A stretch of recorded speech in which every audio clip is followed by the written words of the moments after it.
Inter pass అయిన students కి practical learning and industrial exposure తో 100% ప్లేస్మెంట్ ఇస్తుంది ఐ క్రియేట్ డిగ్రీ కాలేజ్.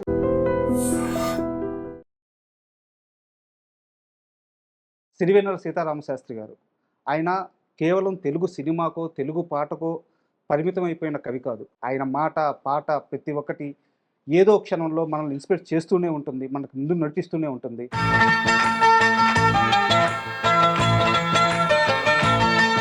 ఏ కొడుక్కి లేనన్ని అనుభూతులు, ఏ కొడుకు పొందలేనంత ఆనందం నాకు తెలిసి మీరే పొందుతున్నారు. Definitely, we're always.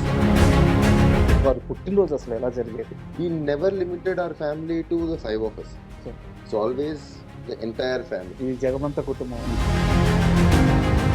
చుట్టూ ఉన్న వాళ్ళని మర్చిపోయి, ఇంటిని మర్చిపోయి, 4 గోడల మధ్య కూర్చొని మొత్తం ప్రపంచాన్ని చూడగలిగి పాట ద్వారా సమాజంలోకి వెళ్ళిపోతుంది చెప్తుంటే అంటే అసలు ఇంతవరకన్నా సాధ్యమా? ఆయన మైండ్ సెట్ ఏంటి అనేది మేము కూడా సబ్ కాన్షియస్ గా చిన్నప్పటి నుంచి పాటల ద్వారా నేర్చుకున్నాం. మాట చెప్పారు. జగమంత కుటుంబం అందరూ ఆయనకి కావాలి. ఏకాకి జీవితంలోకి వెళ్ళిపోతాడు. ఇంత ప్రేమించి ఇంత లోతుకి వెళ్ళిపోయి ఆయన్ని ఆయన తగిలించేసుకొని ఇబ్బంది పడ్డారు అని నాకు అనిపిస్తుంది. మీరు ఒప్పుకుంటారా? ఇది this is his life style కదా. ఇప్పుడు మీరు అన్న పాటలు కానీ లేకపోతే జగమంత కుటుంబం ఇవన్నీ ఆయనకి part of his life style. That is what he is. ఆయనకి కొంటె సాంగ్స్, లవ్ సాంగ్స్. ఎందుకు సినిమా పాట కోసం అంత కష్టపడ్డం? ఏ రోజన్నా కుటుంబ సభ్యులుగా మీరు అడిగారా? అడగనిస్తారా అసలు? అసలు నాన్నగారు ఇచ్చిన ఆస్తి అంతా మీ దగ్గరే ఉందా? ఒక నిర్మాత దగ్గర మీ ఆస్తి ఉండిపోయింది, తెచ్చుకుంటారు? ఆయన చెప్పినట్టుగా చెప్పాలంటే విశ్వనాథ్ గారిని ఆయన ఎలా భావించేవారు జీవితంలో? గురువు అని తండ్రి స్థానం ఎప్పుడు ఇచ్చాడు. ఆయన ఉన్నప్పుడు ఎప్పుడు ఆయన పక్కన కిందనే కూర్చునేవారు. ఆయన స్త్రీ పక్షపాత. మీ ముగ్గురులో ఆ తేడా ఎలా చూపించేవారు? అంటే ఇప్పుడు ఇద్దరు అబ్బాయిలు ఒక అమ్మాయి ఉంది అంటే ఎప్పుడు ఎవరికైనా కూడా సిరివెన్నెల సీతారామశాస్త్రి అబ్బాయి అవ్వడం మీకు బ్యారియర్ ఏమన్నా అయిందా ఇండస్ట్రీలో? నేను వెళ్ళి కలిసినప్పుడు లేకపోతే మాట్లాడినప్పుడు ఒక 1-2 days వరకు ఆయన ఇన్ఫ్లుయెన్స్ అందరి మీద. వారణాసి లాంటి పెద్ద సినిమాలో మీకు ఆ ఛాన్స్ ఎలా వచ్చింది? సో నాకు లక్కీగా ఓల్డ్ ఎలా ఉండబోతుంది? త్రివిక్రమ్ గారు మాట్లాడిన తర్వాత కొన్ని కోట్ల మందికి సిరివెన్నెల గారి స్థాయి, ఆయన సాహిత్య విలువలు ఇంకా బాగా అర్థమైంది. అంత గొప్ప మాటలు విన్న తర్వాత ఇంటికి వచ్చి కనీసం ఆయన వాటిని ఆ మాటని తీసుకోగలిగారా? నెత్తినెక్కించుకోగలిగారా? ఆయన చిన్న పిల్లలాగా మురిసిపోతుంది అనుకుంటుని ఈ మాట భలే చెప్పాడు కదా, ఈ మాట భలే చెప్పాడు అని చెప్పి. ఆయన రాత్రి ఉదయించే సూర్యుడు, అర్ధరాత్రి ఉదయించే సూర్యుడు అని.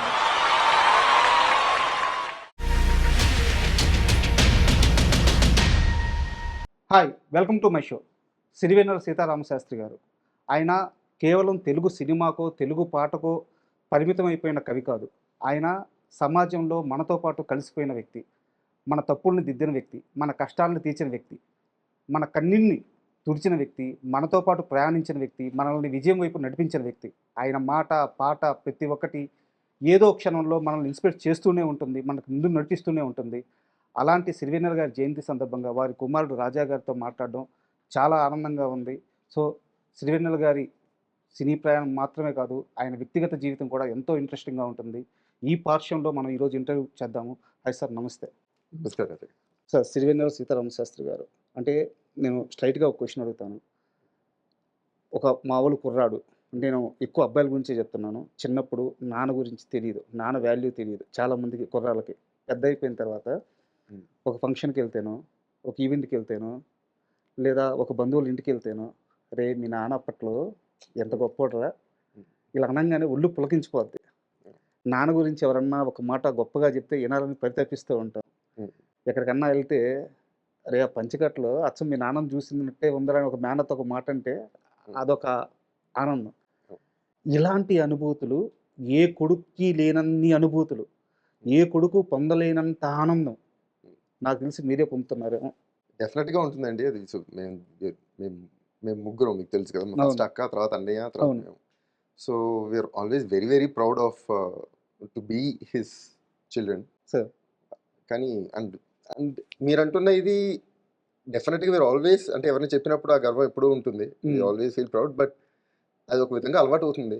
బట్ కానీ ఎన్నిసార్లు విన్నా ఒక ఒక ఆనందం ఉంటుంది లోపల నుంచి. ఎందుకంటే మామూలుగా ఆయన ఒక సెలబ్రిటీ అనో లేకపోతే ఆయన ఫేమస్ అనో చెబితే కొన్నాళ్ళకి maybe it becomes routine. Yeah but ఎవరు వచ్చి మాట్లాడినా ఆయన పాటల్ని ఎలా ఎంజాయ్ చేశారో, అన్నిటికన్నా ముఖ్యంగా how the moulded their life. Sir ఆయన పాటలని చాలా మంది జీవితాలని మలిచాయి చాలా రకాలుగా. అంటే ఎన్నో సిచ్యువేషన్స్లో చాలా మందికి ఆయన పాటలు హెల్ప్ అయ్యాయి. సార్ సో అవి చెప్పినప్పుడు it's different kind of feeling. అంటే మీరు అన్నది కరెక్టే, అందరికీ ఉండదు అది కానీ, but we are very lucky. But it's different feeling అండి. సార్ నేను ఇంట్రోలో చెప్పినట్టే ఈ ఇంటర్వ్యూలో నేను సిరివెన్నెల గారి పాట గురించి, సిరివెన్నెల గారి సాహిత్యం గురించి, సిరివెన్నెల గారి సినిమా ప్రయాణం గురించి అసలు మాట్లాడదలుచుకోలేదు. నాకు కావాల్సింది ఏంటంటే సిరివెన్నెల గారు ఇంట్లో ఎలా బతికారు, జగమంతా నాది అని చాటి చెప్పిన కవి తన ఇంటిలో ఎలా ఉన్నారు, తన బిడ్డలతో ఎలా ఉన్నారు, తన అర్ధాంగితో ఎలా ఉన్నారు, నాకు ఇది కావాలి. సో నాకు మీ ఎక్స్పీరియన్స్ గుర్తుంటే చెప్పండి. ఫస్ట్ టైం మీకు బాగా ఊహ తెలిసి మీ నాన్నగారు మీతో మాట్లాడే మాట మీకు అర్థమయ్యేంత స్థాయి ఉన్నప్పుడు మొదటిసారి ఆయన మీకు జీవితం గురించి చెప్పిన మొదటి మాట ఏంటి, ఇన్స్పిరేషన్ కలిగించిన మాట ఏంటి, మీతో కూర్చొని మాట్లాడిన మాట ఏంటి గుర్తుందా? అది స్పెసిఫిక్గా అయితే గుర్తులేదు, కానీ ఆయన జీవితం గురించి ఇలా ఉండాలి అలా ఉండాలి అని చెప్పే రకం కాదు. హీస్ మోర్ లైక్ అంటే ఆయన జీవితం ఎలా అందరూ ఉండాలనుకుంటున్నారో ఆయన అలాగే ఉంటారు. So he believes more like practising what he says. So మీరు అన్నట్టు జగమంత కుటుంబం పాట రాసేవాళ్ళు అలా రాయాలంటే ఆయన అలా బతకాలి. ఆయన అలా బతికారు కాబట్టే అది రాయగలిగారు. సార్ అండ్ ఆయన ఎప్పుడు అంతే. అంటే మా చుట్టాలు ఎవరు ఏ ఊర్లో ఉన్నా వాళ్ళందరూ ఎవరు హైదరాబాద్కి వచ్చినా మా ఇంట్లోనే ఉండాలంటారు. సో వాళ్ళు అంటే కాలేజ్కి వెళ్ళినా 1-2 years కాలేజ్కి వెళ్ళినా మా ఇంట్లో ఉండే చదువుకోవాలి. వాళ్ళకి ఏమైనా 1 week పని ఉందన్నా మా ఇంట్లోనే ఉండాలి. సో ఆయనకి ఎప్పుడు he's very welcoming of people. ఆయనకి అందరూ మన ఇంట్లో ఉండాలి. సార్ కానీ అందులో second sentence is more important. అంటే ఆయన బెడ్రూమ్లో పడుకుని ఉంటారు, తలుపు తెరిచేసరికి ఆయనకి ఎప్పుడో ఒక 10 మంది కనిపించాలి ఇంట్లో. సో జగమంత కుటుంబం అందరూ ఆయనకి కావాలి. కానీ ఆయన అందరితో మధ్యలో భోజనం చేసి ఒక 5 నిమిషాలు ఒక పావుగంట అందరితో టైం స్పెండ్ చేసి వెంటనే తలుపు వేసేసి బెడ్రూమ్లోకి వెళ్ళిపోతారు, ఏకాకి జీవితంలోకి వెళ్ళిపోతారు ఆయన. So he will go in to his own world. అంటే పాటలు అవ్వచ్చు, థాట్ ప్రాసెస్ అవ్వచ్చు, ఎవ్రీథింగ్. అంటే ఆయన ఎప్పుడు ఆ వరల్డ్లో ఉంటారు కదా. So he has to create a world for every song. So ఆయన అందులో ఉండి ఆయన అందరూ పాట రాస్తున్నప్పుడే రాస్తున్నారు అనుకుంటారు, కానీ ఆయన పాట స్టార్ట్ చేసినప్పటి నుంచి అయినంత వరకు ఆయన పాటలోనే ఉంటారు. Even if it is 1 day 1 week 1 month, ఆయన ఎప్పుడు అదే పాటలోనే ఉంటారు. ఆయన కూర్చొని టీవీ చూస్తున్నా కూడా that's what runs in his mind, పడుకున్నప్పుడు కూడా that's what runs in his mind.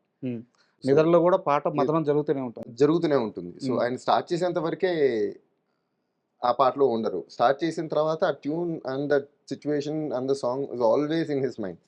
అందుకే సడన్ గా ఏదో ఒక టైంలో ఆయనకి కొన్ని ఒక భావం అంటాం కదా పాటలో, ఆ భావం క్లిక్ అయిన వెంటనే ఆయన రెడీ అయిపోయి కిందకి వెళ్తారు, పెడతారు. అప్పటి నుంచి ఒక 15 minutes పాట అయిపోతుంది. సార్ అయితే సిరివెన్నెల గురించి మాట్లాడుకునేటప్పుడు లేదా ఆయన గురించి చదువుతున్నప్పుడు వింటున్నప్పుడు నాకు అర్థమైంది ఏంటంటే ఆయన పాటని జీవితాన్ని దాటిపోయి ప్రేమించేసాడేమో. అంటే ఇప్పుడు ఎంతవరకు ఎందుకొరకు వింత పరుగు అనే పాట రాసేటప్పుడు ఆ మనిషి ఆ లోతుకెళ్ళి ఆ భావాన్ని చెప్పాలంటే సముద్రంలో ఒక్కో అలని అలా అనరు, అన్నిటిని కలిపి సముద్రం అంటారు. మనిషి అంటే ఎవడు బలకడు, అందరూ కలిపితే మనిషి అనే సముద్రమే కదా. ఇది వేదాంతం, ఇదే మనిషి సారాంశం. దాన్ని ఒక సినిమా పాటలో చెప్పాడు. ఇంత ప్రేమించి ఇంత లోతుకి వెళ్ళిపోయి ఆయన తగిలించేసుకొని ఇబ్బంది పడ్డాడు అని నాకు అనిపిస్తుంది. మీరు ఒప్పుకుంటారా ఇది? అంటే ఆయన చెప్పాను కదా, that is his life theory. ఆయన దాన్ని నమ్మారు, దాన్నే ప్రతి పాటలోనూ ఆ ప్రేమనే ప్రతి పాటలోనూ పెట్టడానికే ఆయన ప్రతిసారి ప్రయత్నించారు. అది నమ్మడం లేదు, ఆయన అది నమ్మారు కాబట్టి ఆ పాటల్లో వచ్చాయండి. యాక్చువల్గా ఆ పాట గురించి కూడా ఒక ఆల్మోస్ట్ క్రిష్ గారు ఒక 6 months to 8 months ట్రావెల్ చేశారు ఆ ఒక్క పాట అంటే ఆ స్టోరీ మీద, పాట మీద. ఆయన నాకు ఆ పాట కావాలంటే ఏంటి క్లియర్గా చెప్పు అని చెప్పారు. అంటే మొత్తం అంతా ఆయనకు తెలుసు, బట్ ఆ రోజు ఏదో ఒక చోట క్లిక్ అయింది, అని పాట మొత్తం ఒక 1 hour అయిపోయింది.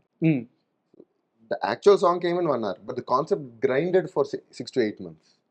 సో సో ఆయనకి వర్డ్స్ రావడానికి టైం పడుతుందేమో, కానీ ఆ భావం మాత్రం అది రన్ అవుతూ ఉంటుంది. బట్ ఆయనకి యాక్చువల్గా he enjoys different kinds of songs. అంటే ఇవన్నీ ఆయనకి this is his life style కదా. ఇప్పుడు మీరు అన్న పాటలు కానీ లేకపోతే జగమంత కుటుంబం, ఇవన్నీ ఆయనకి this part of his life style. That is what he is. So ఈ పాటలు చాలా కంఫర్టబుల్గా రాస్తారు. ఆయనకి కొంటె సాంగ్స్, లవ్ సాంగ్స్, డ్యూయెట్లు ఇవి రాయడం ఎక్కువ సరదా. ఎందుకంటే they challenge him a little bit. And ఇవాల్టి టర్మినాలజీ ఇప్పుడు 2000s ఒకలా ఉంటుంది, 2010లో ఒకలా ఉంటుంది, 2020లో ఒకలా ఉంటుంది, 90sలో వేరే టైప్లో ఉంటుంది. So you always go with the trend. Even the love songs you have to right with the trend. So ఆ ట్రెండ్తో అప్పుడున్న లేటెస్ట్ మూవీస్తో వాటిని బ్లెండ్ చేస్తూ ఆ పాటలు రాసేవారు. So that's how he enjoys more. రాసేవారు, కానీ ఆయన ఎందుకో ఫ్యూచర్ ముందే చూసారు అనిపిస్తుంటది. ఆయన రాసే పదాలు, ఆయన ఆలోచన విధానాలు, ఆయన చెప్తున్న మాటలు, కొన్ని వీడియోలు ఉంటాయి. ఒక పాట ఉంటుంది సార్, ఎప్పుడూ ఒప్పుకోవద్దురా ఓటమి అని చెప్పేసి. నేను చాలాసార్లు చాలామందికి ఈవెన్ వారు కూడా చెప్పారు, సీతారామ శాస్త్రి గారు కూడా చెప్పారు. ఒక స్కూల్లో అంటే ఇప్పుడు పిల్లల స్కూల్లో మనకి మామూలుగా ప్రేయర్ ఉంటుంది కదా స్టార్టింగ్, అలాంటి ప్రేయర్స్లో పెట్టాల్సిన పాట అది అని చెప్పేసి చాలామంది చెప్తారనమాట. అంటే ఆ పాట ఇంటే చాలు ఎలా బతకాలో, ఎలాంటి స్థితిలో అయినా ఎలా బతకాలో తెలుస్తుంది అనమాట. నేను అనేది ఏంటంటే, ఎందుకు సినిమా పాట కోసం అంత కష్టపడడం? ఏ రోజన్నా కుటుంబ సభ్యులుగా మీరు అడిగారా? ఆయన ఏ పాట రాసిచ్చినా మహాప్రసాదంలో కళ్ళకద్దుకొని తీసుకెళ్ళిపోయే ప్రొడ్యూసర్లు, డైరెక్టర్లు ఇండస్ట్రీ నిండా ఉన్నారు. కానీ ఏ రోజు ఆయన ఇవ్వలేదు. ఏ రోజన్నా మీరు కానీ, అమ్మగారు కానీ ఎక్కువ మదన పడుతున్నారు అని అడిగిన సందర్భం ఉందా? అడగమండి. అడగనిస్తారా అసలు? అంటే అడగనివ్వకపోవడం కాదు, మేము అడగం అంతే. ఎందుకంటే ఎవ్రీవన్ హ్యాస్ దేర్ ఐడెంటిటీ కదా. సో ఆయన మామూలు ఒక చేంబోలు సీతారామ శాస్త్రి గారు, సిరివెన్నెల సీతారామ శాస్త్రి గారు అయ్యి ఇంతమందికి ఇంత స్ఫూర్తిని, ఒక డైరెక్షన్ని ఇచ్చిన వాళ్ళు, ఎందుకు అదంతా మీకు అవసరమా అని అడగడానికి అసలు ఆ థాట్ మాకు ఎప్పుడూ రాలేదు. అంటే అంటే ఆయన he gives only his best. Sir ఎందుకంటే మీరు ఇప్పుడు అన్నారు ఏది ఇచ్చినా తీసుకెళ్ళిపోతారు ప్రొడ్యూసర్లు అని చెప్పి. నిజమే, కరెక్టే. చాలా మంది ఉన్నారు, చాలా మంది అడిగారు. మా నాన్న రాసేటప్పుడు ఒక వర్షన్ రాస్తారు, అక్కడ పెడతారు. వాళ్ళు తీసుకున్న వర్షన్ చదివినప్పుడు ఓ చాలా బాగుంది సార్, ఐఎమ్ వెరీ హ్యాపీ, నాకు బాగా నచ్చింది అని. అది నీకు అందాక టైం పాస్ కోసం వచ్చాను, వెయిట్ చేయని చెప్తారు. సార్ నాకు రేపని షూటింగ్ ఉందంటే పర్లేదు, పోస్ట్పోన్ చేసుకో అంటారు. నాకు ఈ వర్షన్ ఓకే అంటారు, నేను ఇవ్వను, వెయిట్ చేయి అంటారు. సో అనదర్ వర్షన్ ఆయన సాటిస్ఫై అయిన తర్వాత ఆ వర్షనే ఆయన ఇస్తారు.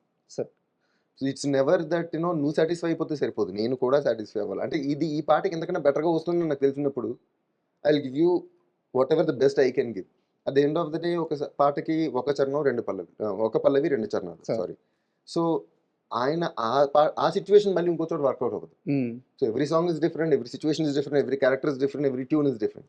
సో ఇందులో maybe I can give you more, so wait for it at. అలా వెయిట్ చేసిన వాళ్ళు అందరికన్నా ఎక్కువ అయితే అంటే ఎంఎస్ రాజు గారు అనుకుంటా, నాకు గుర్తున్న వాళ్ళు. ఆయన ఎప్పుడు ఏమీ మాట్లాడరు, ఈయన ఎన్ని వర్షన్ ఇచ్చినా ఇదండి అంటారు, కాదు వెయిట్ చేయంటే ఓకే అంటారు అంతే.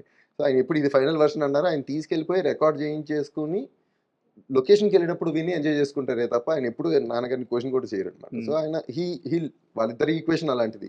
ఈ మధ్య ఇంటర్వ్యూ చేసినప్పుడు love each other, so they respect each other. So ఒక మాట అన్నారు సార్, ఆయన ఇంటర్వ్యూలోనే అన్నారు, ఆయన పాట రాస్తుంటే ఆయన దగ్గర కూర్చొని ఒక పరమేశ్వరుడు ఒక రకమైన అదొక ఉన్మత్తం, అలాంటి ఒక పీక్ స్టేజ్లో ఆయన ఉంటే ఒక భక్తుల్లాగా ఎప్పుడు ప్రసాదం వస్తుందని ఎదురు చూసేవారంట ఆయన. అంత గొప్పగా చెప్పారు. ఆయన మామూలుగా అందరూ చూసేటప్పుడు టెన్ మీద కూర్చొని పాట రాస్తున్నట్టే కనిపిస్తుంది కానీ, but he goes in to a different trance. అంటే మన ఆ టైంలో ఉన్నప్పుడు ఎవరన్నా వచ్చి కూర్చున్నారు ఎదురుకుండా, మళ్ళీ వెళ్ళిపోయారు, వాళ్ళకి ఆయనకి తెలియదు. ఆయన అక్కడే ఉంటారు కానీ అదే అంటే పీక్ కాన్సన్ట్రేషన్ అంటాం, ఒక ఆల్ఫా థాట్స్ అంటాం చూడండి, అంటే ఒకటే థాట్ మీద ఉండగలగడం అని. So he stays in that. అంటే ముందు ఏం కనిపించదు, ఆయన అందరిని చూస్తున్నట్టే ఉంటుంది కానీ ఏం చూడదు, ఇది only in the song. So అలా హీ సెట్స్ ఫర్ లైక్ కొన్నిసార్లు అయితే 36 hours, 1.5 days, 2 days అలా కూర్చుండి నాన్ స్టాప్ గా. Probably doesn't even go to the rest room also. అలా కూర్చుని పోతారు, అదే ఇంట్లో ఉంటుంది. సో ఆ concentration level is whole different thing. Sir మామూలుగా నేను 12 సంవత్సరాల నుంచి రైటర్గా ఉంటున్నాను. అంతకుముందు 3 సంవత్సరాల నుంచి నేను రైటర్‌ని అనుకోని ఊహలో ఉండేవాడిని. అంటే ఇంచుమించు 15, 16 సంవత్సరాల నుంచి సిరివెన్నెల గారి పాటల్ని, ఆయన సినిమా పాటల్ని, మాటల్ని అన్నిటిని ఫాలో అవుతూ వస్తున్నా. ఎక్కడ ఆ మనిషికి భయం అనేది లేదు. అయితే ఒక్క విషయంలో మాత్రం ఆయన బాగా భయపడేవారంట. బంధాల గురించి, బంధువుల గురించి. నా వాళ్ళు, నా మనుషులు ఎక్కడ విడిపోతామో, ఎక్కడ వెళ్ళిపోతారో వీళ్ళందరినీ కలుపుకోవాలి. ఒక కోడిపెట్ట తన పిల్లల్ని తన రెక్కల కింద ఎలా అయితే పెట్టుకుని ఉండేవాళ్ళో, అలా మనుషులందరినీ తన దగ్గరికి తీసుకొని పెట్టుకోవాలనుకుని బాగా భయపడేవారంట మనుషుల బంధాల విషయంలో.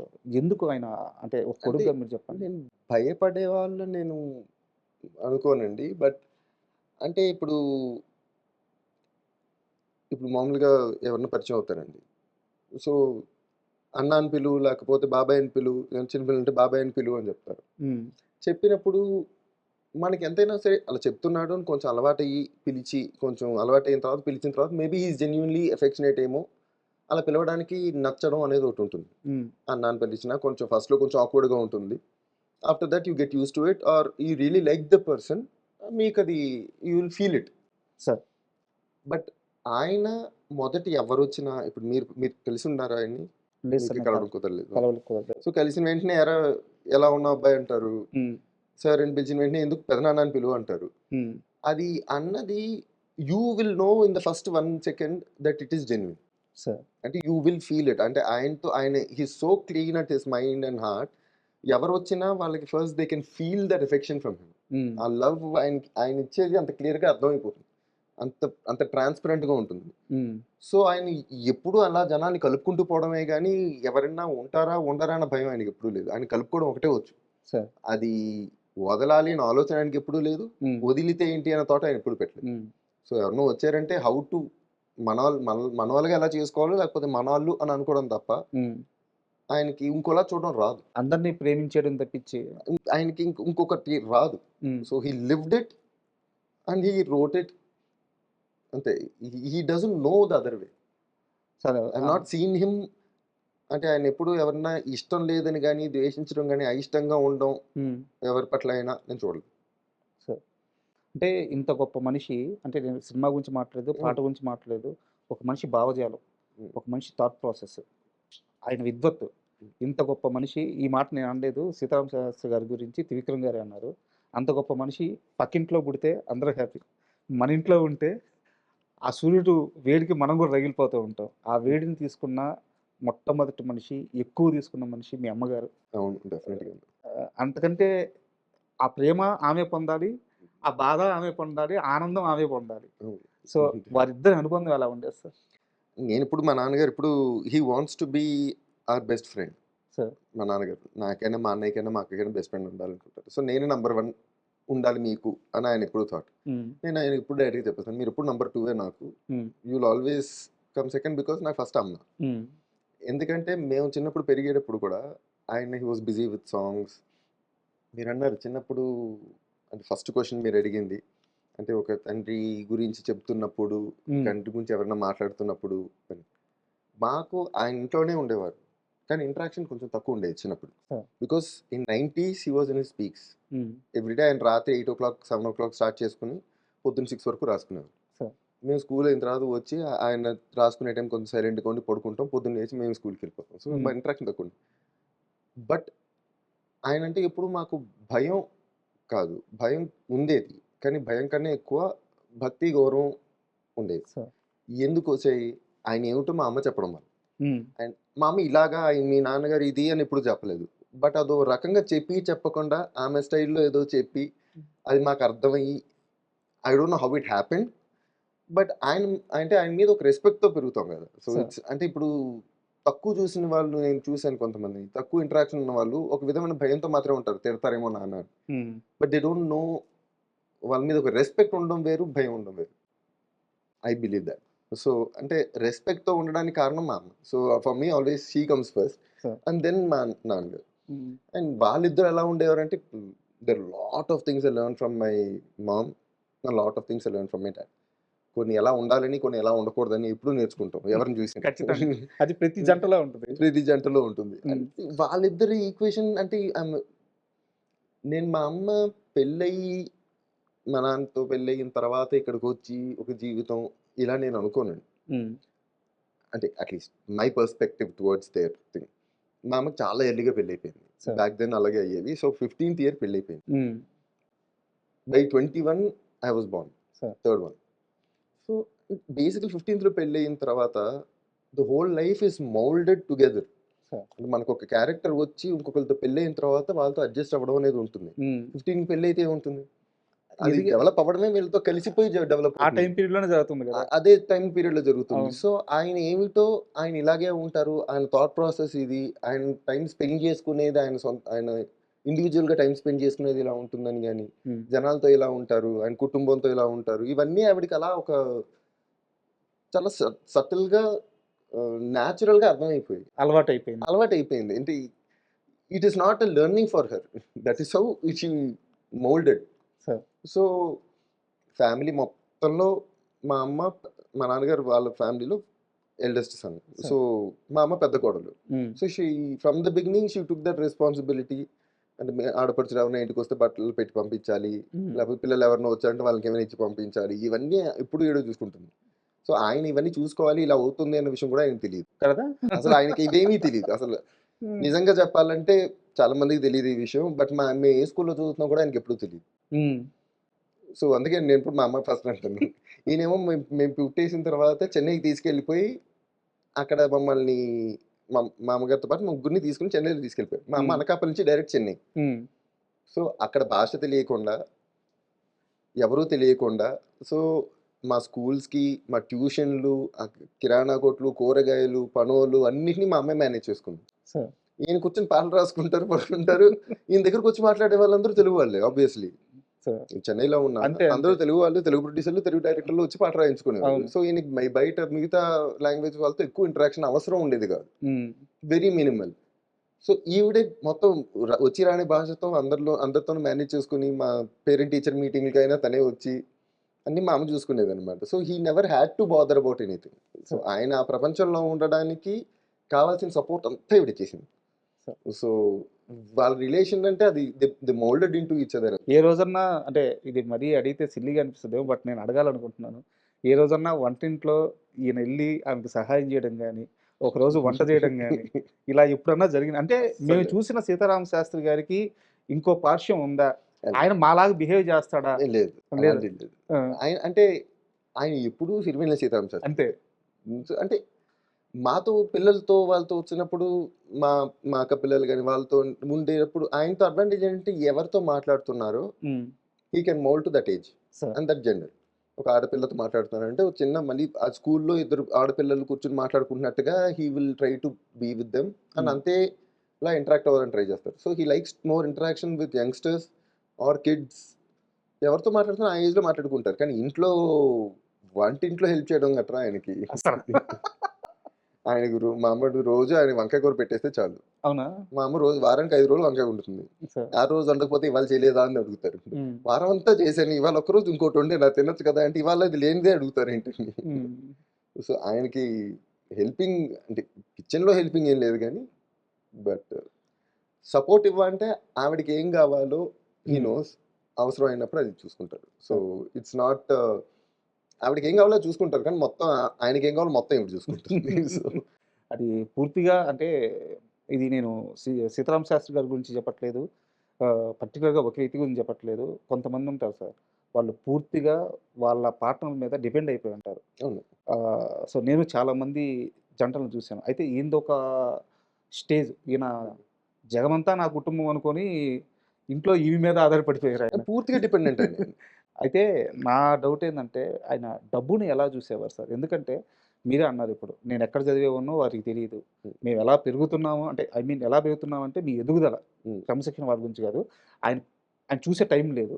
అంతసేపు పాట మీద కూర్చున్నారంటే అది డబ్బు కోసం కాదు. ఆయన పాటని ఒక మీడియంగా వాడుకున్నారు సమాజంలోకి వెళ్ళడానికి. అలాంటి స్థితికి వెళ్ళిపోయిన మనిషి డబ్బుని ఎలా చూస్తాడో అని తెలుసుకోవాలని ఉంది. అంటే కొంతమంది చెప్తారండి డబ్బు నాకు అంటదు అని. అలా చూసిన ఒకే ఒక వ్యక్తి ఈయన. ఆయనకి డబ్బు అంటదు అంటే లిటరల్గా ఆయనకి అనవసరం అంతే. డబ్బులు నేను దాచాలి, నెక్స్ట్ జనరేషన్కి ఇవ్వాలి, లేకపోతే ఇన్ని కొనుక్కోవాలి, ఇంత బ్యాకప్ ఉండాలి. ఇవన్నీ ఆయన ఎప్పుడు ఏ రోజు అసలు ఆయనకి అది అర్థం కాదు. సార్. ఆలోచించలేదు కదా! అసలు అటేపు ఆ థాట్ ప్రాసెస్ వెళ్ళదంతే. హ్మ్. ఇప్పుడు నెసెసిటీయా? ఓకే. తీసుకుంటాము. దానికి ఏదో ఇంట్లో అప్పట్లో మా బాబాయ్ చూసుకునేవాళ్ళు, తర్వాత మా అన్నయ్య చూసుకునేవాళ్ళు. So, whatever someone always used to organise the house okay. Hold things. హ్మ్. అది మా అమ్మ కొన్నాళ్ళు చెన్నైలో ఉన్నప్పుడు మా అమ్మ చూసుకుంది. తర్వాత కొన్నాళ్ళు మా బాబాయ్. ఇక్కడికి వచ్చిన తర్వాత మా బాబాయ్, మా అన్నయ్య వాళ్ళు చూసుకున్నారు. సో, ఆయన ఎప్పుడు ఇంటికి ఎంత అవసరం, ఇంటికి ఏంటి రిక్వైర్మెంట్స్ ఇవన్నీ ఏ రోజు ఆయనకి తెలీదు, ఆలోచించలేదు. హ్మ్. అసలు ఎప్పుడు దాని గురించి అటేపు ఆయన మైండ్ వెళ్ళలేదు. అండ్ దాచాలి, ఇంకెవరికైనా ఇవ్వాలి, డబ్బు అవసరం, ఇవన్నిటి గురించి ఆయన ఎప్పుడు ఏ రోజు ఆలోచించలేదు. డబ్బు అంటని వ్యక్తి ఎవరైనా ఉన్నారంటే ఇంతవరకు నేను చూసిన అసలు ఆయన ఎంత సంపాదించాడు అన్న విషయం ఆయనకి తెలుసా? తెలియదు. తెలీదు. అంటే ఎందుకు ఈ ప్రశ్న అడిగానంటే, ఒకసారి వీడియోలో వేరే ఇంటర్వ్యూలోనో ఏదో వీడియోలోనో మన త్రివిక్రమ్ గారు చెప్పారు. జోబీలో నుంచి గుప్పెట్లతో డబ్బు ఇలా తీసి ఏసేవారంట. ఆ లెక్కేయడం అది ఉండదంట. అవును. జోబీలో దేనికి డబ్బుందా? ఎవరో నిర్మాత ఇచ్చారు. ఆ గుప్పిట్లో తీసి అక్కడ ఎయడమే. అయిపోయింది. ఇంక పాటకెళ్ళిపోవడం. ఇంక మళ్ళీ డిస్కషన్‌కెళ్ళిపోవడం. అంతే. ఇలా ఉండేది సీతారామ శాస్త్రి. ఎవరికైనా ప్రాబ్లమ్ వచ్చిందంటే ఇంక అవసరం ఉంది అంటే ముందు ఇచ్చేస్తారు. హ్మ్. అంటే ఇంకలా అంటే అలా చాలా మంది చేసినవి ఉన్నాయి. He doesn't count or we don't ask. సరే. సో, మేము ఎప్పుడు అంటే సీ ఇప్పుడు ఆయన కొన్ని రకాల పాటలు రాయాలి అంటే ఆ మైండ్ అలా ఉంటేనే వస్తాయి. అంత జెన్యూన్‌గా, అంత క్లీన్‌గా, అంత కంఫర్టబుల్‌గా ఉంటేనే అలాంటి పాటలు వస్తాయి. అది నేను నమ్ముతా. సరే. ఆయన అలా బతికారు కాబట్టే ఆ పాటలు రాయగలిగారు. హ్మ్. ఇప్పుడు ఎంతో కొంత మైండ్‌లో గ్రీడ్ ఉన్న వ్యక్తో, లేకపోతే ఏదో ఒక జెలసీ ఉన్న వ్యక్తో, ఒక చిన్న హేట్రెడ్ ఉన్న వ్యక్తి 1, 2 పాటలు అలా రాస్తారేమో గానీ, లైఫ్‌లో రాసిన ప్రతి పాటలోనూ అంతే జెన్యూనిటీ కనిపించడం కష్టం. జీవితం కనిపించడం కష్టం. జీవితం కనిపించడం కష్టం అని నేను నమ్ముతున్నా. సరే. సీ నా వయసు ఈ టాపిక్‌లో నా వయసు చిన్నదే. నేను దాని గురించి ఎక్కువ మాట్లాడలేను. దాని గురించి మాట్లాడే అంత ఎక్స్‌పీరియన్స్ నాకు లేదు గానీ, బట్ ఆయన్ని పర్సనల్‌గా చూసాను కాబట్టి, ఆయన పాటల గురించి ఎవరైనా ఎలా ఫీల్ అయ్యారో మాకు చెప్తూ ఉంటారు కాబట్టి, దాన్ని బట్టి చెప్తున్నాను. సో, ఆయన రాసిన ప్రతి పాట జస్ట్ వర్డ్స్ వెళ్ళవు. అందులో ఒక సోల్ వెళ్తుంది. Correct. It will connect to everybody on a different plane. దానికి కారణం ఆయన ఎలా ఉండేవారో అదే రాశారు కాబట్టి, ఆయన అలాగే బతికారు కాబట్టి ఇట్ వర్క్స్. అండ్ నాకు బాగా ఇంట్రెస్టింగ్‌గా అనిపించింది ఏందంటే, కొన్ని కొన్ని వీడియోలున్నాయి. మీ ఇంట్లోనే అది నేను సాహిత్య సభ అనొచ్చో, లేకుంటే పాట కచేరీ అని అనొచ్చో నాకు తెలీదు గానీ, మీ కుటుంబ సభ్యులందరినీ కూర్చోబెట్టుకొని, అంటే మీ ఫ్యామిలీ మెంబర్స్ ఆడవారుంటారు, మగవారుంటారు. ఆయన ఒక సోఫాలో కూర్చొని ఇట్లా తాళం కొడతా, నచ్చిన పాట పాడుతా ఉంటారు. ఇలాంటి కార్యక్రమాలు ఎప్పుడు జరుగుతాయి మీ ఇంట్లో? అసలు ఎప్పుడు జరిగేవి? ఆయనే ఇనిషియేట్ తీసుకునేవాడా? అవి కూర్చోపెట్టి పాటలు పాడడం ఆయనకి ఇట్స్ ఆల్ ఆయన ఆ రోజు ఆయన మైండ్ ఎలా ఉంది అని. ఇట్స్ ఇన్ వెరీ కంఫర్టబుల్ అంటే ఐ వాంట్ టు ఎక్స్‌ప్రెస్ అని ఒక హ్మ్. జోన్ ఉంటుంది. హ్మ్. అప్పుడు అందరూ ఇంట్లో ఉన్నారంటే ఏదో మాట్లాడుతూ ఆయనే సడెన్‌గా ఏదో ఒకలా అనుకుని ఒక పాట స్టార్ట్ చేసుకుంటారు. హ్మ్. సో, అటునుంచి ఆయనకి నచ్చిన పాట పాడుతుంటారు. అండ్ ఆబ్వియస్‌లీ ఆయన పాట మొదలెట్టిన వెంటనే మొత్తం చుట్టాలందరూ అక్కడ కూర్చున్నప్పుడు everybody will settle down there. ఎంతసేపు ఉంటే అంతసేపు ఆ ఇంటరాక్షన్. డిఫరెంట్ ఏదో ఇంటరాక్షన్ వస్తుంది. అక్కడి నుంచి ఇంకో పాట పాడుతుంటారు. సో, ఇది ఎప్పుడు ప్రీ ప్లాన్డ్‌గా అయితే ఎప్పుడు వర్కౌట్ అయ్యేవి కాదు. ఓకే. అది ఆటోమేటిక్‌గా అవి జెన్యూన్‌గా జరిగిపోయింది. అవి న్యాచురల్‌గా అలా జరిగిపోతాయి. హ్మ్. మేబీ 1, 2 సార్లు ఏమైనా యూఎస్‌కెళ్ళినప్పుడు ఎవరైనా ఇంటికెళ్ళినప్పుడు సార్ ఒక పాటని ఏమైనా అడిగితే అప్పుడు హ్మ్. 1, 2 పాడడం ఉంటుంది. కానీ ఇంట్లో ఇట్స్ వెరీ ఆర్గానిక్‌గా అలా అయిపోతూ ఉంటుంది అంతే అప్పుడప్పుడు. ఆయన కొన్ని కొన్ని సార్లు మాత్రం ఆయన ఏమైనా పాట రాసినప్పుడు when he really enjoys that song hmm. He will వచ్చి అందరికీ వినిపిస్తారు. కొన్ని కొన్ని పాటలు. అండ్ నాకు వెరీ అందులో బాగా నచ్చిందేందంటే, వారెవరో నాకు తెలీదు. అంటే మీ కుటుంబంలో వారు ఒక లేడీ ఉంటారు. ఆయన సోఫా మీద కూర్చున్నప్పుడు నవ్వుతూ ఆయన పాటింటూ నాకు వీడియో చూపిస్తే మీకు అర్థమవుద్దేమో. అంటే నాకనిపించిందేందంటే, సిరివెన్నెల సీతారామ శాస్త్రి గారు మాకు దేవుడు. మేము ఎప్పుడు ఆయన్ని ఒక పరమేశ్వరుడిని చూసినట్టే చూస్తుంటాం. అవును. రోజు ఆయనతోనే ఉంటూ, ఆయన ఉండే ఇంట్లోనే ఉంటూ, ఆయనతో ఏదో ఒక రక్త సంబంధం ఉంటూ, ఆ మనిషి కూడా ఆయన్ని అలాగే చూస్తుంది. అంటే మీకు నేను చెప్పే వీడియో గుర్తొచ్చిందా? అంటే పక్కన తెలుసు. అంటే ఇప్పుడు ఒక ఒక ఆరా అంటాం చూడండి. సార్. ఆయన మామూలుగా మాతో ఒక్కోసారి పొద్దున్న లేచి బ్రేక్‌ఫాస్ట్ చేస్తున్నప్పుడో, లేకపోతే లంచ్ చేస్తున్నప్పుడో ఉండే ఇదొకటుంటుంది. బట్ ఆయన ఎప్పుడైతే పాట మొదలు పెడతారో పాడుతున్నప్పుడు హ్మ్. He will go into a different అంటే మీరన్నట్టుగా ఒక అవతారం తీసినట్టుగానో లేకపోతే ఏదో ఒక ఇది ఒక ఒక ఆరా వస్తదండి. సార్. సో, అప్పుడు అలా చూస్తూ ఉండడం తప్ప మనం చేయగలిగిందేం లేదు. అంటే హ్మ్. వి విల్ బి మెస్మరైజ్డ్ అంతే. ఆయన ఆ టోన్‌లో ఉంటుంది. అంటే ఆయన ఏం పాడినా వంశీ గారు ఒక్కోసారి అంటారు. కృష్ణవంశీ గారు ఏదో పాట పాడినప్పుడు, ఏదో రాసినప్పుడు ఈయన పాట వినిపిస్తారు, ఈయన రాసిన పాట వినిపిస్తారు. ఒక్కోసారి ఆయన నేను మళ్ళీ రేపు వస్తానండి అని చెప్పి పాట ఒక వర్షన్ తీసుకున్న తర్వాత వచ్చి మళ్ళీ రేపు వచ్చి లేదు నాకు ఇక్కడ ఈ కరెక్షన్స్ కావాలి, ఇవి వేరేలా మన నిన్నెందుకు అడగలేదంటే ఆయన మా అమ్మతో మాట్లాడినప్పుడు ఆయన ఏం పాడినా బాగుంటుందండి, అదే ఆయన రాసింది కదా, ఆయన ఏం పాడినా బాగుందేమో, అది అద్భుతంగా ఉందేమో అని ఫీలింగ్ వచ్చేస్తుంది. అది వెళ్ళి సింగర్లు పాడినప్పుడు మళ్ళీ అంత అద్భుతంగా రాదు. అందుకని నేను వెళ్ళి ఇంకెవరి చేతనే పాడించుకుంటాను, అప్పుడు నాకు అర్థం అవుతుంది. ఎందుకంటే ఇట్ ఈస్ హిస్ సాంగ్, ఆయన మాటలు చెప్పాలంటే హిస్ బేబీ. సో ఆయన ఎక్స్ప్రెస్ చేసేటట్టుగా ఇప్పుడు గర్ల్స్ వాయిస్ అయినా, గర్ల్స్ లైన్, లేడీస్ లైన్స్ అయినా, లేకపోతే జెన్ లైన్స్ అయినా రెండు ఆయనే రాస్తున్నారు. సో ఆయన పాడేటప్పుడు అంతే జెన్యున్ గా, అంతే ఎఫెక్షన్తో, అది కోపం అయినా, అగ్రెషన్ అయినా, లవ్ అయినా, జెలసీ అయినా, ఆయన పాడేటప్పుడు అన్ని అందులోంచి వచ్చేస్తుంటాయి ఆయన వాయిస్ లో. సో అది వినేటప్పుడు మనకి అదంతా we can feel the entire song when he singing. So అందరూ ఎవరు విన్నా అదే జోన్ లో ఉంటాం. ఆయన పాడేటప్పుడు ఆ జోన్ లోనే ఉంటాం మేము. అలా వింటూ ఉండడం, ఎన్ని వందల సార్లు విన్నా ఆయన పాడేటప్పుడు అలాగే ఉంటుంది. నాకు చాలా ముచ్చటేసింది అది. అంటే ఓకే మాకే కాదు, ఇప్పుడు ఎప్పుడు ఒప్పుకోవద్దురా పాట ఉంది, అది ఎవరు పాడినా ఆయన పాడిన ఎఫెక్ట్ రాదు. అండ్ ఆయన ఎన్నిసార్లు పాడినా అది ప్రతిసారి అదే ఎఫెక్ట్ వస్తుంది. అవును, అది I don't know how. So అంటే ఆయన ఆ పాటని obviously it's from his soul ఆ సాంగ్ వచ్చింది. ఆయన ఎన్నిసార్లు పాడినా, ఏ చోట పాడినా అదే ఎఫెక్ట్ తో పాడతారు. అది విన్నప్పుడు అంతే గూస్ బంప్స్ మాకు వస్తుంటాయి ప్రతిసారి, ఎవ్రీ సింగిల్ టైం. అంటే నేను ఇప్పుడు అడగబోయే ప్రశ్నని నేను వారి మైండ్ సెట్ ఎలా ఉంటుందో తెలుసుకోవడానికి అడుగుతున్నాను.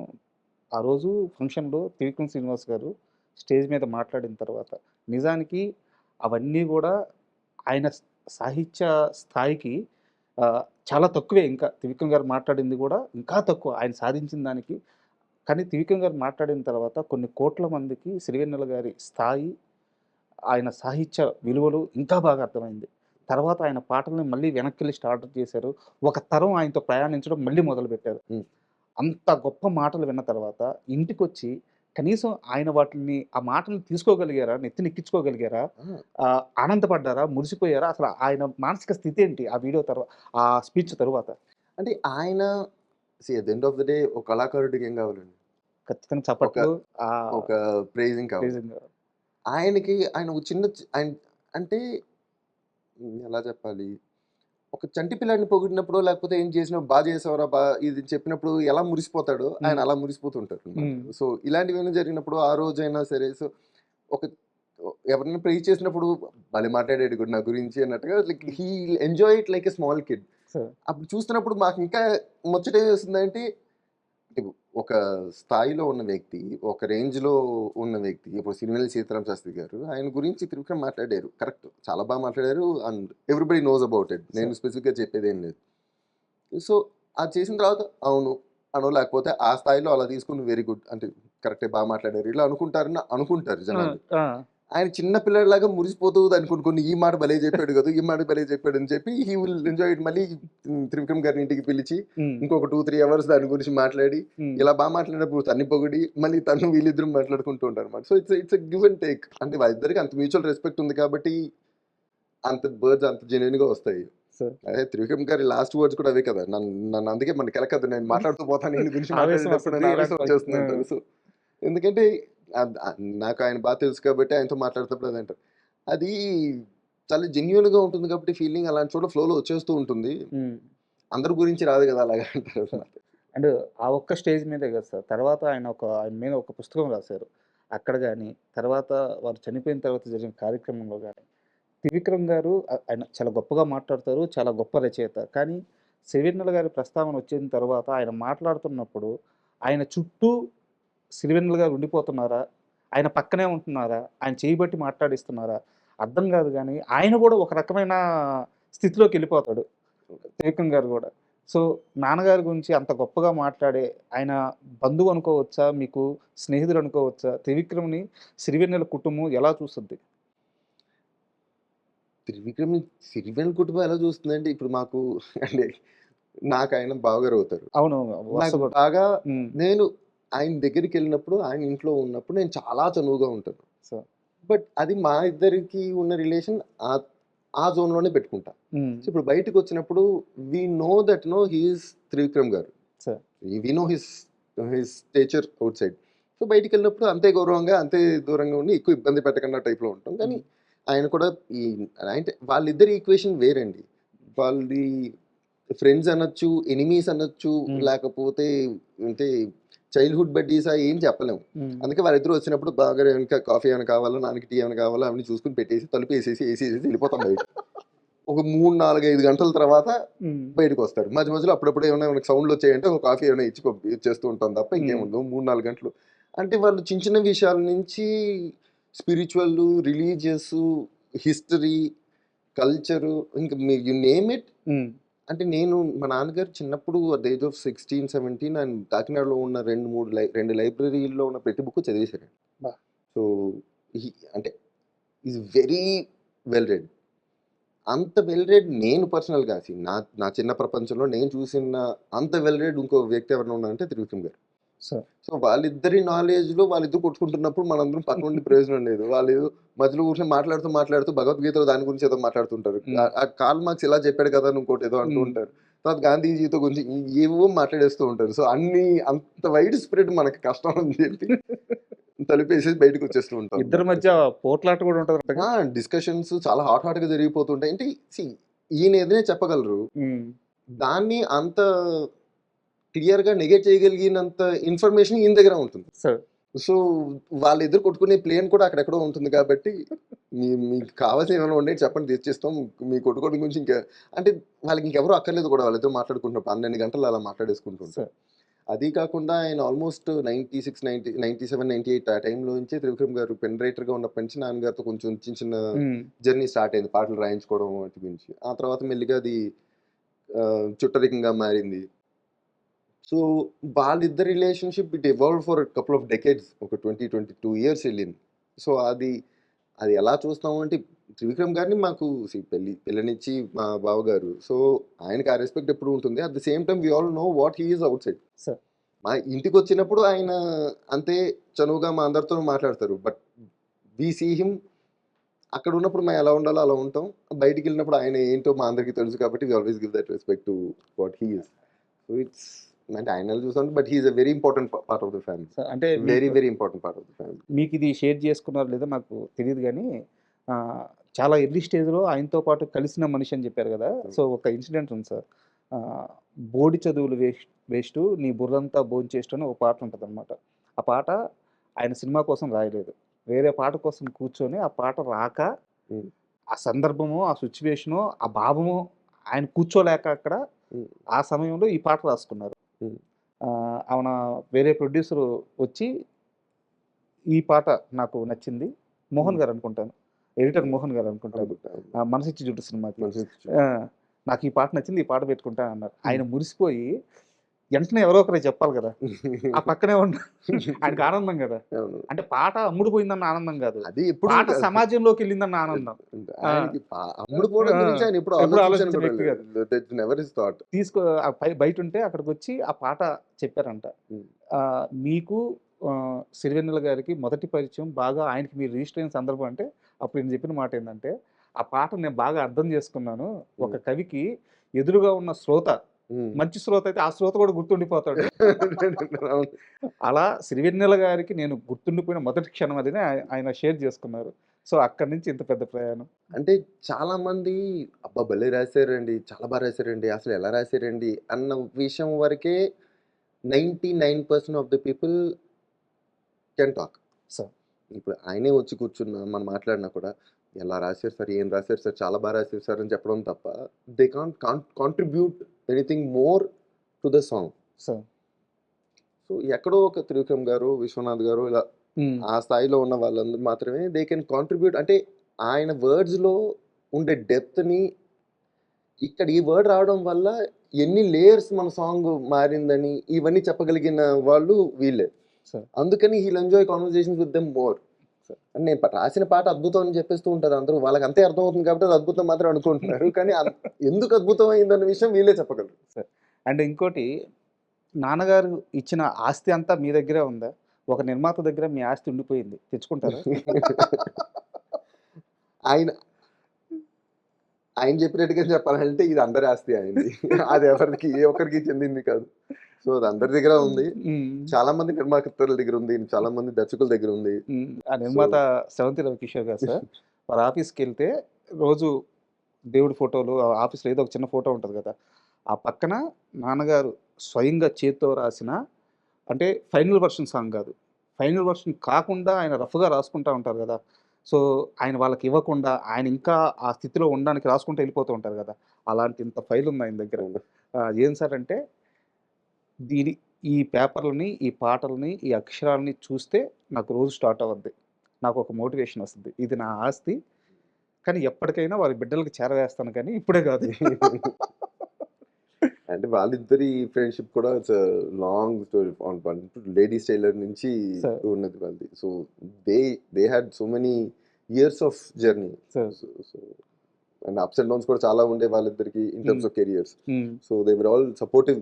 ఆ టైంలో ఒకరికొకరు చాలా సపోర్టివ్గా ఉండే, very good friends. So I think that part అయితే ఆయనదే. అది అందరిది కాదు, ఆ పార్ట్ ఆఫ్ ద ఆస్తి అయితే ఆయనదే. So is worthy of it. ఆ పేపర్లు ఫస్ట్ టైం చేతితో పట్టుకున్నాను సార్, ఆ పట్టుకొని అవి అట్లా చదువుతూ ఉంటే చేతులు వణిగిపోతూ ఉన్నాయి. అంతకంటే ప్రివిలేజ్ లేదనిపించింది నాకు ఒక రైటర్గా. చదువుతుంటే ఒక 2 గాలి వెంట వెళ్ళే మారం మానుకొమ్మని తల్లి తీగ నిందిస్తుందా మల్లె తీగని రాసున్నారు, రాసి కొట్టేస్తున్నారు వాటిని. అదేం సార్ ఇది కొట్టేస్తారు ఏం సార్ అంటే, ఆయన అంతకంటే గొప్పదిస్తానంటున్నాడు. అదే చెప్పినాం కదా, ఆయన రాస్తూ పోతుంటారు. అంతకంటే గొప్పదిస్తా అంటున్నాడు. నేను చూసి లాక్కొని దండం పెట్టి నాకు ఇదే కావాలి, ఎందుకంటే వద్దు అయినా ఇచ్చిండరు. చాలాసేపు బతిమిలాడితే ఆ 2 లైన్లకు ఒప్పుకున్నారంట. అంటే ఆ పేపర్లను చూస్తుంటే అక్షరాలని ఆయన పడిన ఆ మదనం ఎలా ఉంది, ఇవన్నీ చూస్తుంటే అబ్బా అసలు. అంటే ఇమాజిన్ ఈవెన్ అంటే ఈ స్టేజ్ ఆ స్టేజ్ అని కాదు, ఏ స్టేజ్లో అయినా ఏ పాట రాస్తున్నా ఎప్పుడు ఆయన తెలుగు డిక్షనరీలన్నీ ఆయన పక్కనే ఉండేవి. అండ్ ఏ పాట రాసినా ఏ డౌట్ ఉన్నా అప్పటికి ఆయన రెఫర్ చేసుకుని తీసుకునేవారు. ఎందుకంటే ఆయన పాట రాసిన ఒక అక్షరం ఇటువంటి వెళ్ళింది అనుకోండి, ఇదే కరెక్ట్ ఏమో అని అందరూ నమ్ముతారే తప్ప ఇది కరెక్టా అని ఎవరు క్వశ్చన్ చేయరు. ఈయన దగ్గర నుంచి వచ్చిన పాట కాబట్టి జాగ్రత్తగా ఉండాలనేది never takes it for granted. So అంటే నేను ఇచ్చిన దాంట్లో తప్పు ఉండకూడదు అన్న దాని మీద ఆయన ఎంత మదనపడేవారో, ఆయన ఎంత వర్క్ చేసేవారో మనకు తెలుసు. సో ఇది ఎవ్రీ సింగిల్ వర్డ్ కి అండ్ బాలు గారు చెప్తారు, మన ఎస్పి బాలసుబ్రహ్మణ్యం గారు, అండ్ వాళ్ళిద్దరు రిలేషన్ కూడా అదో స్ట్రాంగ్ రిలేషన్ వాళ్ళిద్దరిది. సో అది కూడా almost through out the career వాళ్ళిద్దరూ కలిసే చేస్తారు. సో ఆయన చెప్పినట్టు ఆయన చెప్తుండేవారు కొన్నిసార్లు కొన్ని వర్డ్స్ గమకాలు ఇవన్నీ ఉన్నప్పుడు పాడడం, కొన్ని అక్షరాలు వస్తే పాడడం కష్టం అవుతుంది, తడబడుతుంది మాట. కొన్ని ఫాస్ట్ మూవింగ్ వర్డ్స్ ఏమైనా ఉన్నాయండి, కానీ వాటిల్లో ఆయన రాసేటప్పుడే ఇది పాడడానికి కష్టంగా ఉంటుంది కాబట్టి ఏ వర్డ్స్ రాస్తే పాడొచ్చు, అంత ఫాస్ట్ గా ఉన్నా ఈజీగా పాడొచ్చు ఆయన రాసేస్తారు. ఆయన అలాగే రాసేవారు. మీనింగ్ పోదు, భావం పోదు, ఆయన క్వాలిటీ తగ్గదు, కష్టంగా ఉండకూడదు. సో ఇవన్నిటిని కూడా మైండ్ లో పెట్టుకుని రాయడం it's not easy gift. And నేను ఇంకో వీడియోలో చూసాను, అంటే నేను ప్రతిసారి వీడియో లేదా ఆ సమయం ఎందుకంటున్నానంటే నాకు అదృష్టం కలగలేదు ఆయన్ని కలిసే అదృష్టం. సో అంతవరకు నన్ను క్షమించండి మీరు. కేసునాథ్ గారు మీ ఇంటికి వచ్చారో వీరు వారి దగ్గరికి వెళ్ళారు, నాకు ఐడియా లేదు. ఫస్ట్ సోఫాలో విశ్వనాథ్ గారు వారి అద్దంగి గారు కూర్చో ఉన్నారు. ఈయన నిలబడి విశ్వనాథ్ గారి గురించి సీతారామ శాస్త్రి గారు మాట్లాడుతున్నారు. ఈయన చేయబట్టుకొని ప్రతి 2 నిమిషాలకు ఒకసారి లాగుతున్నారు, కూర్చో కూర్చో కూర్చో అని. ఈయన మాత్రం కూర్చోవట్లా మాట్లాడుతూనే ఉన్నారు. విశ్వనాథ్ గారిని ఆయన ఎలా భావించేవారు జీవితంలో? అంటే ఆయనకి ఏ స్థానం ఇచ్చారు? తండ్రి స్థానం ఇచ్చారు. ఇప్పుడు విశ్వనాథ్ గారు తండ్రి స్థానమే ఇచ్చారు. గురువు అని తండ్రి స్థానం ఎప్పుడు ఇచ్చారు. ఆయన ఉన్నప్పుడు ఎప్పుడు ఆయన పక్కన కిందనే కూర్చునేవారు. ఆయనకి ఎప్పుడు ఆ రెస్పెక్ట్ హార్ట్ లో ఎప్పుడూ ఉంది. ఆయన ఎప్పుడు మాట్లాడినా ఫస్ట్ ఈ అవకాశం ఇచ్చినందుకు ఎప్పుడు he gives that first pedal to him. So ఎప్పుడు తండ్రి స్థానంలోనే చూశారు. ఇంకోలా చూడడం మాకు తెలియదు. సో అందుకే మేము కూడా ఆయన అలాగే చూసేవాళ్ళం ఇప్పుడు కూడా. నాకు ఒక చిన్న ఇన్సిడెంట్ కావాలి సార్. యాక్చువల్గా ఇది చాలా మందికి తెలుసు, అయినా మీ నోటి గురించి వినాలని చెప్పి కృష్ణవంశీ గారు ఒక పాట కోసం వచ్చారు, పబ్ సాంగ్. ఈయన ఎప్పుడు పబ్కి పోలా లేదు, రమ్మని చెప్పి ఈయన అడిగారో వారు తీసుకెళ్లారో నాకు ఐడియా లేదు. పబ్బుకి తీసుకెళ్లారు. పబ్బుకి వెళ్తే అక్కడ కూడా కూర్చొని ఆయన రాసిన పాట ఏంది, ఆ వాతావరణం చూసిన ముసుగు తర్వాత వేయొద్దు ముసుగు వేయద్దు మనసు మీద. అంటే ఆయనకి అదే చెప్తాను కదా, ఆయనకి ఆ బీట్ కావాలి, అందులో మాట్లాడుకునేటట్టుగా ఉండాలి, కానీ అందులో ఒక భావం ఉండాలి. బాగున్నారు. అది అందరూ అంతే ఎంజాయ్ చేశారుగా. అవును. సో యాక్చువల్ గా అదొక పబ్ సాంగ్ లాను చూశారు, ఒక డాన్స్ బీట్ లాను చూశారు, but at the same time words ని చాలా చాలా చాలా మంది ఎంజాయ్ చేశారు. సార్ సో అది వాళ్ళిద్దరి ఈక్వేషన్. మళ్ళీ ఇంకో కృష్ణవంశీ గారు మా నాన్నగారిని తండ్రి స్థానంలో పెట్టుకుని చూసేవారు. సార్ అవును. సో అండ్ వాళ్ళు కూడా మాట్లాడుకునేవి గంటలు గంటలు మాట్లాడుకుంటూ ఉంటారు. అండ్ అదే మీరు అన్నది, కానీ చాలా మంది మమ్మల్ని అడిగేవారు, అంటే ఆయన ఎక్కడికైనా ఆయన ఇన్స్పిరేషన్కి ఎక్కడికైనా వెళ్ళేవారా, ఊరికి వెళ్ళేవారా, ఇక్కడికి వెళ్ళేవారా అని. అంటే what was this inspiration, what is this motivation to right this songs అని. ఆయన ఎప్పుడు 4 గోడలే, ఆ ఇంట్లో ఆ రూమ్లో కూర్చునే రాసేవారు. But he never had to go out. అంటే మాకు అంటే చిన్నప్పటి నుంచి చూస్తూ ఉంటాం కాబట్టి ఎన్నో ఏళ్ళకి నాకు అంటే ప్రాసెస్ చేసుకుంటూ ఉంటాం, ఎంతో కొంత ఆయన్ని చూసిన తర్వాత ఎలా ప్రాసెస్ చేసుకోవాలో తెలుస్తూ ఉంటుంది. అవును. సో ఇప్పుడు ఆయన రాసే సాంగ్స్ ఎప్పుడు అప్ టు డేట్ ఉంటాయి, వెరీ మచ్ ఈ కరెంట్ అఫైర్స్ మీద ఉంటాయి. అవును. ఆ టైంలో what ever time he's writing, దానికి కరెంట్ అఫైర్స్ మీద ఉంటాయి, వెరీ అప్డేటెడ్గా ఉంటాయి. సో ఇవి ఎక్కడి నుంచి వచ్చాయి చాలా మందికి, మరి ఆయన ఎక్కడికి వెళ్ళకపోతే ఏంటి. సో ఎవ్రీడే పొద్దున్న ఒక 3 or 4 న్యూస్ పేపర్స్ ఉంటాయి. మొత్తం 3-4 రకాల న్యూస్ పేపర్లు తీసుకుంటారు. టీ తాగే లోపల ఒక 10 to 15 minutes లోపల మొత్తం 4 పేపర్లు ఆల్ సైడ్స్ కవర్ అయిపోతాయి. ఓకే. మొత్తం స్కాన్తో అలా మొత్తం రాస్తారు. So he knows about what's happening in the world, political, current affairs, everything చాలా క్లియర్గా ఆయనకు అర్థమైపోతుంది. ఆయన బాగా ఎంజాయ్ చేసి చూసేది క్రికెట్ చూస్తారు. ఓకే. అండ్ క్రికెట్ ఇప్పుడు ఒక సిరీస్ రన్ అవుతుందంటే ఫస్ట్ ఫ్యూ మ్యాచెస్లో ఏ సిరీస్ అయినా కొత్త యాడ్స్ వస్తాయి. అవును. కొత్త స్పాన్సర్స్ వస్తారు, అవును. వాళ్ళ కొత్త యాడ్స్ తీసుకుంటారు. అవును. వాటిని గమనిస్తారా?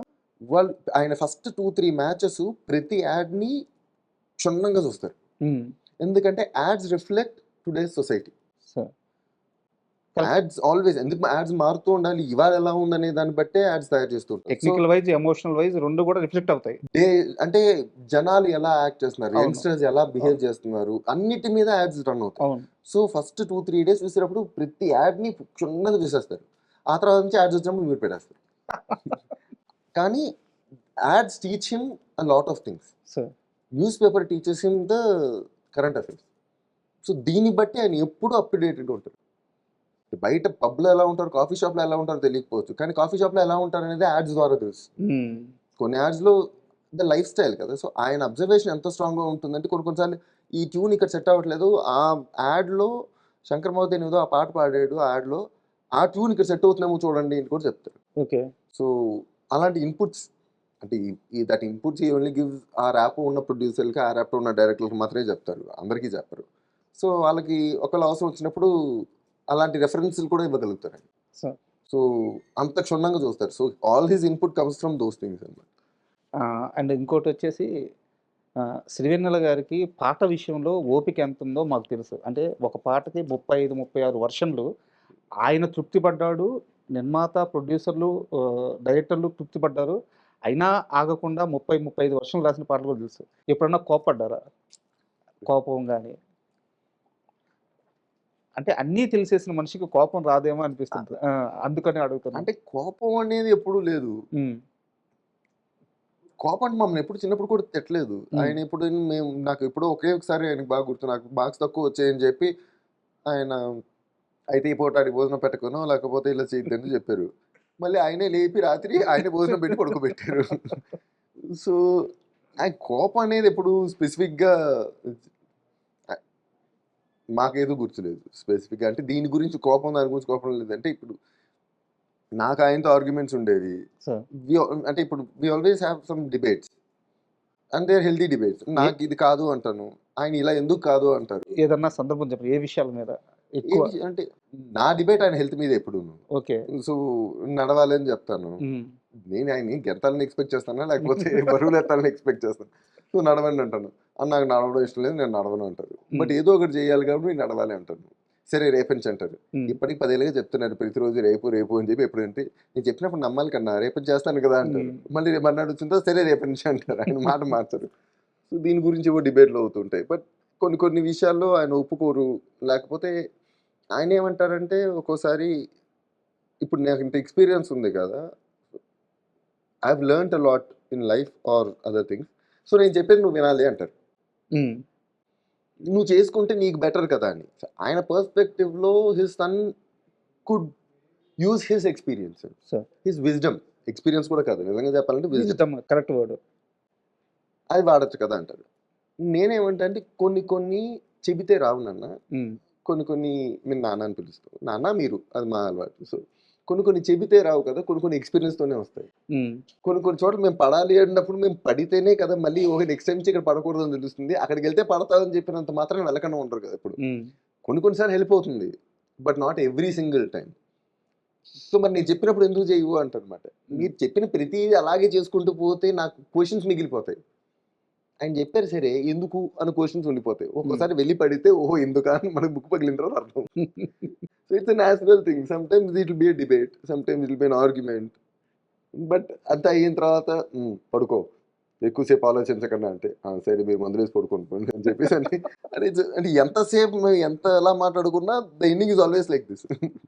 అండ్ అదే ఆయన స్త్రీ పక్షపాత లేదంటే ఎప్పుడు కూడా. ఇప్పుడు కూడా ఎప్పుడు కూడా. మీ ముగ్గురులో అంటే ఆ తేడా ఎలా అక్కడ చూపించేవారు? అంటే ఇప్పుడు ఇద్దరు అబ్బాయిలు ఒక అమ్మాయి ఉంది అంటే ఎప్పుడు ఎవరికైనా కూడా అమ్మాయి మీద అమ్మాయి వెళ్తుంది. అది నార్మల్‌గా న్యాచురల్‌గా కూడా. ఆయనకు ఎప్పుడు కూడా అంతే. హ్మ్. అది కాకుండా మా నాన్నగారికి కల్లో వచ్చి లలితాదేవి గారు నా పేరు పెట్టు అని చెప్పి మా అక్క పుట్టక 2 రోజుల ముందే కల్లోకి వచ్చారనమాట. అబ్బా! సో, అదే పేరు పెట్టుకున్నాడు శ్రీ లలితాదేవి అని. హ్మ్. అండ్ మా నాన్నగారు రాసిన ప్రతి పేపర్‌లో మీరన్నారు చూడండి ఇందాక ఫైనల్ వెర్షన్ కాదు. స్క్రిబ్లింగ్ పేపర్స్ ఉంటాయి. జస్ట్ ఏదో ఒక ఆలోచిస్తున్నప్పుడు రి రైమింగ్ వర్డ్స్ రావాలంటే జస్ట్ వర్డ్స్ రాసుకోవడానికి Yeah. ఏమైనా ఉండొచ్చు. కానీ ఎనీథింగ్ పెన్ పేపర్ మీద పెట్టాలంటే ఆ పేపర్ మీద ఫస్ట్ ఓం శ్రీ లలితా దేవాయ నమః అని రాసుంటుంది. Sir. ప్రతి పేపర్ మీద. Sir. ముందు అది రాసిన తర్వాతే Yes. అది స్క్రిబ్లింగ్ పేపర్‌గా అయినా వాడతారు. హ్మ్. సో, అదంతా ఆయన ఆలోచిస్తున్నప్పుడు సబ్‌కాన్షియస్‌గా అవన్నీ వెళ్ళిపోతూ ఉంటాయన్నమాట. ఫస్ట్ అది హెడ్డింగ్ వెళ్ళిపోతూ ఉంటుంది. సో, ప్రతి పేపర్‌లో. సో, అదొకటి. అలా కాకపోయినా కూడా మా అక్క అంటే ఆయనకి ఎప్పుడు సెంటిమెంట్. అండ్ ఏ ఆడపిల్లైనా సెంటిమెంట్. Sir. ఆయనకి ఏ ఆడపిల్లైనా ఫస్ట్ కావస్తే ఆయన ఎప్పుడు జోక్‌గా కూడా ఉంటుంటారు. మా అన్నయ్యతోనో లేకపోతే అంటే బయట ఎవరైనా వచ్చినప్పుడు బాబాయ్ అని పిలువు లేకపోతే పెదనాన్న అని పిలువు అని అంటుంటారు కదా! నువ్వు పెళ్ళయ్యేంత వరకేరా నువ్వు బాబాయ్ అని పిలవాల్సింది. పెళ్ళయిన తర్వాత నువ్వు నన్ను మావయ్య అని పిలవాలి. ఎందుకంటే ఆ పిల్ల వచ్చి నన్ను నాన్నగారిని పిలుస్తుంది అని. సో, ఎప్పుడు పెళ్ళయిన తర్వాత అబ్బాయి బయటోడైపోతాడు. పిల్ల ఇంటి ఇంటి బిడ్డ అయిపోతుంది. ఎప్పుడు అంతే. ఆయన కాన్సెప్ట్ ఎప్పుడు అంతే. అది ఎవరికైనా ఎప్పుడైనా అదే చెప్తారు. అండ్ అంటే వారికి సినిమా ఇండస్ట్రీలో లోతు ఎంతో తెలుసు. ఇక్కడ కష్టం తెలుసు, నష్టం తెలుసు, మంచి తెలుసు, చెడు తెలుసు. ఇంత తెలిసిన మనిషి కొడుకు సినిమాల్లోకి వెళ్తాను అన్నప్పుడు ఆయన తీసుకున్న స్టాండ్ ఏంటి? మిమ్మల్ని ప్రోత్సహించారా? మంచి చెడులు చెప్పారా? ఆపారా? చెయ్యాలా వదిలేరా? ఆయన ఎప్పుడు కూడా నువ్వు ఏం చేద్దాం అనుకుంటున్నావో నీ ఇష్టం అదే చెయ్యి. హ్మ్. బట్ గివ్ యువర్ బెస్ట్ అంటారు. సరే. మా అమ్మ అంది నువ్వేమైనా చేసే ముందు నేను సినిమాలోకి వెళ్తానంటే ముందు నువ్వు చదువు ఫినిష్ చేయి తర్వాత నువ్వు ఏదో ఒకటి చేసుకో అని చెప్పింది. సో, అలాగే నేను ఇంజినీరింగ్ ఫినిష్ చేసుకున్న తర్వాతే ఇందులోకి వచ్చాను. హ్మ్. అప్పుడు ఆవిడ కూడా she didn't have any objection as such. మా నాన్నగారు కూడా whatever you do give your best.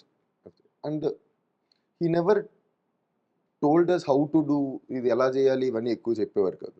So, నువ్వు చేద్దాం అనుకుంటే నువ్వు చెయ్యి. హ్మ్. ఐఎమ్ ఆల్వేస్ దేర్ బిహైండ్ హ్మ్. If you need any.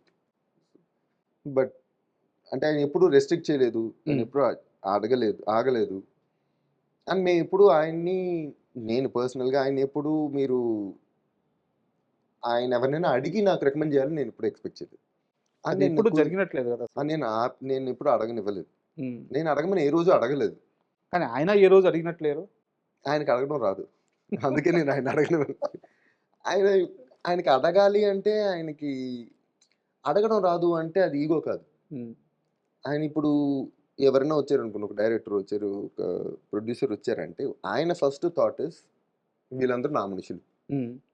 ఇది కూడా నా కుటుంబమే. వచ్చిన వాళ్ళు ఎవరైనా సరే first that is his life. Sir. ఆయనకి అదే స్వభావమే ఉంది. ఇంకో రకంగా ఆయనకు తెలీదు. హ్మ్. సో, వచ్చినోడు నా వాడే కదా అనే అనుకుంటారు. ఇప్పుడు మనవాడికి మనం అడుగుతామా? చెప్తామా? మన అనుకున్నప్పుడు. మన అనుకున్నప్పుడు చెప్తాం, చూడు వాడిని నీ సినిమాలో పెట్టుకోవాలి అని అంటాం. అది ఎలా చెప్తారు? అది ఈయన చనువుతో చెప్తారు. Sir so but at the end of the day అవతల వ్యక్తి is a producer or a director. So it should be his choice or his thing to take it. ఆయన వాళ్ళు ఎలా తీసుకుంటారు అనేది వాళ్ళ పర్సనల్ క్యారెక్టర్స్ బట్టి. సో ఈయనకి ఇలా చెప్తారు, బట్ ఈయన అడగరు, ఇది చెప్తారు. ఎందుకు అడగకూడదని కాదు, ఆయన మన వాళ్ళే కదా అనే ఫీలింగ్తో చెప్తారు, వాళ్ళకి అర్థం కాకపోవచ్చు. అందుకని ఈ స్థాయిలో ఆయన ఈ ప్లేస్లో ఆయన పెద్ద విషయం లేక నేను ఎప్పుడు ఆయన వద్దని చెప్తాను. నేను మాట్లాడద్దు, నేను ఎవరిని ఇంటికి వచ్చినప్పుడు నేను పలకరిస్తాను, కాఫీ టీ ఆఫర్ చేసుకుని నేను వాళ్ళు ఎవరిని కలవాలని నేను వెళ్ళి వాళ్ళ ఆఫీస్లో కలుస్తాను. సో అయితే ఇక్కడ బికాస్ అది వాళ్ళ den, so it should always be their place to go. So ఇక్కడ నాకు ఒక చిన్న డౌట్ ఏంటంటే, సరే అవకాశాలు అడగడం, అడగకపోవడం, రావడం, రాకపోవడం ఇవన్నీ ఒక ఎత్తు, ఇదంతా ఒక కష్టం. బట్ అవకాశం వచ్చిన తర్వాత, ప్రూవ్ చేసుకున్న తర్వాత, ఇండస్ట్రీలో సిరివెన్నెల సీతారామ శాస్త్రి గారి అబ్బాయి అన్న ఒక పేరు ఉన్న తర్వాత కూడా ఛాన్సులు రాకపోవడం ఎలా చూడాలి? ఉదాహరణకి మీకు వంశీ పైడిపల్లి గారి సినిమా మంచి అవకాశం ఇచ్చారు, డెఫినెట్లీ ఎవడో మూవీలో వెరీ బిగ్ సూపర్ రోడ్ గొప్పగా యాక్ట్ చేశారు, మంచి అప్లాజ్ వచ్చింది. తర్వాత కూడా అవకాశాలు రాలేదు కదా, రీజన్ పెట్టింది. అంటే ఇప్పుడు నాకు ఎవడు చాలా మంచి పేరు తీసుకొచ్చింది. ఇప్పటికీ నేను చెప్పండి, ఇప్పటికీ చాలా మంది మీరు ఎవడులో చేశారు కదా అని ఇప్పటికీ నన్ను గుర్తుపడతారు. 90%, 50% ఆఫ్ ద పీపుల్ నన్ను ఎవడికి గుర్తుపడతారు. ఆ తర్వాత 2 years తర్వాత నాకు వచ్చిన మూవీ ఫిదా. సో 50% జనాలకి ఫిదా ఇష్టం, 50% ఎవడు ఇష్టం. బట్ ఇప్పటికీ మెయిన్ దోస్ 2 మూవీసే రెఫరెన్స్గా ఉంటాయి. నేను ఇప్పుడు ఎందుకు అన్నది ఒక్కొక్కరి రీజన్ వాళ్ళకు ఉంటుంది. నాకు అంటే ఎందుకు ఇవ్వకూడదు అనేది చెప్పలేం. వాళ్ళకి ఒక్కోసారి they might not find me fit enough for a character. అంటే కొన్ని క్యారెక్టర్స్కి ఒకలా కనిపించాలి, మేబీ నేను సెట్ అవ్వట్లేదేమో. సో బట్ ఎవరిని క్యారెక్టర్స్ అడగడం నా పని. సో నేను ఎవరినైనా వెళ్ళినప్పుడు ఐ విల్ ఆస్క్. బట్ దీన్నే నేను నెక్స్ట్ లెవెల్కి వెళ్ళి అడుగుతాను, అంటే మీరు తప్పుగా అనుకోకూడదు, సిరివెన్నెల సీతారామ శాస్త్రి అబ్బాయి అవ్వడం మీకు బ్యారియర్ ఏమన్నా అయిందా ఇండస్ట్రీలో? ఎందుకంటే మామూలు ఆర్టిస్ట్ వెళ్ళి నాకు అవకాశం కావాలని అడగడం వేరు, అతను ఏ స్థాయి కన్నా వెళ్ళి అడగగలడు, అడగడంలో తప్పు కూడా లేదు. డెఫినెట్గా. కానీ సిరివెన్నెల సీతారామ శాస్త్రి గారి కొడుకు రాజా ఆ స్థాయికి వెళ్ళి అడగలేడు కదా, అడగకూడదు కదా, అది మీకు బ్యారియర్ కాలేదా? బ్యారియర్, ఆయన పేరు మాకు ఎప్పుడు బ్యారియర్ అయ్యిందా అంటే I'll put it this way. So ఆయన పేరు ఇప్పుడు అడగడంలో నాకు ఏ విధమైన ప్రాబ్లం లేదు, ఎందుకంటే వర్క్ అనేది అడగాలి. సో నేను వెళ్తాను, నేను అడుగుతాను, అది ప్రాబ్లం లేదు. కానీ చాలా చోట్ల నాకు బ్యారియర్ ఎలా అవుతుందంటే, నేను వెళ్ళి కలిసినప్పుడు లేకపోతే మాట్లాడినప్పుడు ఒక 1-2 days వరకు వాళ్ళకి శాస్త్రి గారి అబ్బాయి వచ్చి కూర్చున్నాడు అన్నట్టు కనిపిస్తుంది తప్ప రాజా వచ్చి కూర్చున్నాడు అని ఎవరికి కరెక్ట్. ఓకే, సో అది నాకు వచ్చిన బ్యారియర్. ఎందుకంటే హిస్ నేమ్ అంటే ఆయన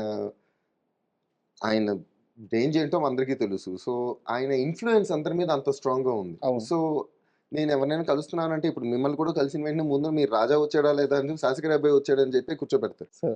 దట్ ఈస్ ఇన్ఎవిటబుల్. నేను దాన్ని కంప్లైంట్ కూడా చేయలేను, కాదనలేని సత్యం కూడా అది నిజం. So I don't have complaint about it, but it's fact.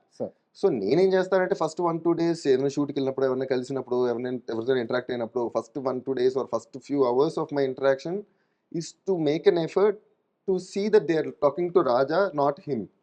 Not Sastry గారి అబ్బాయితో కలుస్తున్నాడు కాకుండా ముందు రాజా వచ్చి కూర్చున్నాడు అని. సో ఒక 2-3 days పడుతుంది, 2-3 రోజుల తర్వాత రాజా కూర్చో అంటారు అనమాట. అప్పటి వరకు అదేదో శాస్త్రి గారి అబ్బాయి వచ్చారు రండి కూర్చోండి అన్నట్టుగానే ఉంటుంది. So that is something. అంటే వాళ్ళు ఆ బ్యారియర్ని దాటి నన్ను కాస్ట్ చేసుకోవడానికి కొంతమందికి it's tough, they don't like it. కొంతమందికి దేసే లైక్ నో, నీకు ఏదైనా ఇస్తే మాత్రం ఏది పెడితే అది ఇవ్వలేను, I have to give you the best. అంటే ఇచ్చిన దాంట్లో నీకు సెట్ అయ్యేటట్టుగా, నీకు బాగుండేటట్టుగా ఉంటుంది, నీకు ఏది పెడితే చిన్న చిన్నవి ఇవ్వలేము అంటారు. సో ఎందుకంటే ఇది రాజాకి ఇస్తుంది కాదు, శాస్త్రి గారికి ఇస్తుంది. ఇక్కడ కూడా మళ్ళీ ఇక్కడ కూడా అదే ఉంటుంది. సో ప్రతి ప్లేస్లో ఫస్ట్ అది వస్తుంది, అది ఈవెన్చువల్లీ నేను దాన్ని ఫైట్ చేసుకుంటూ దాన్ని దాటుకుని వెళ్ళాలి. కొంతమంది దాన్ని దాటి చూడగలుగుతారు, కొంచెం అలవాటు అయిన వాళ్ళు, లేకపోతే కొంతమంది ఇంకా దే గెట్ స్టక్ విత్ ఆయన మీద ఉంటుంది. But it's not being stuck. వాళ్ళు కూడా అంటే చెల్లి వాళ్ళకి ఇప్పుడు కూడా ఎవరైనా ఇచ్చారన్నా వాళ్ళకి సెట్ అయితేనే ఇస్తారు, ఇవ్వలేదు ఎవరైనా అడిగినప్పుడు కూడా ఇఫ్ యూ థింక్ ఇందులో నువ్వు బాగా ఇందులో నీకు సూట్ అవుతుంది అంటే ప్లీజ్ ఇవ్వండి sir, I love to work with you, if given a chance I would love to be a part of your movie అని చెప్తాను డెఫినెట్గా. కానీ వాళ్ళు ఇది సెట్ అవుతుందో లేదో తెలియకుండా ఎవరు. Correct. So at the end of the day ఎవరికైనా which I also believe movie comes first. Yeah. కొంతమంది చూస్తారు ఈ లుక్, పోనీ కొంతమంది నేను అడుగుతాను, పోనీ నాకు ఏది ఇవ్వాలో అర్థం కావట్లేదు అంటే, ఓ పని చేయండి, ఏదైనా ఐడియా ఉందంటే will go for a look test. Look test చూడండి, నచ్చింది అనుకోండి ఇచ్చారా? ఆర్టిస్ట్ కూడా పెట్టుకుందాం. ఇచ్చారా? ఇచ్చాను. ఇచ్చారు.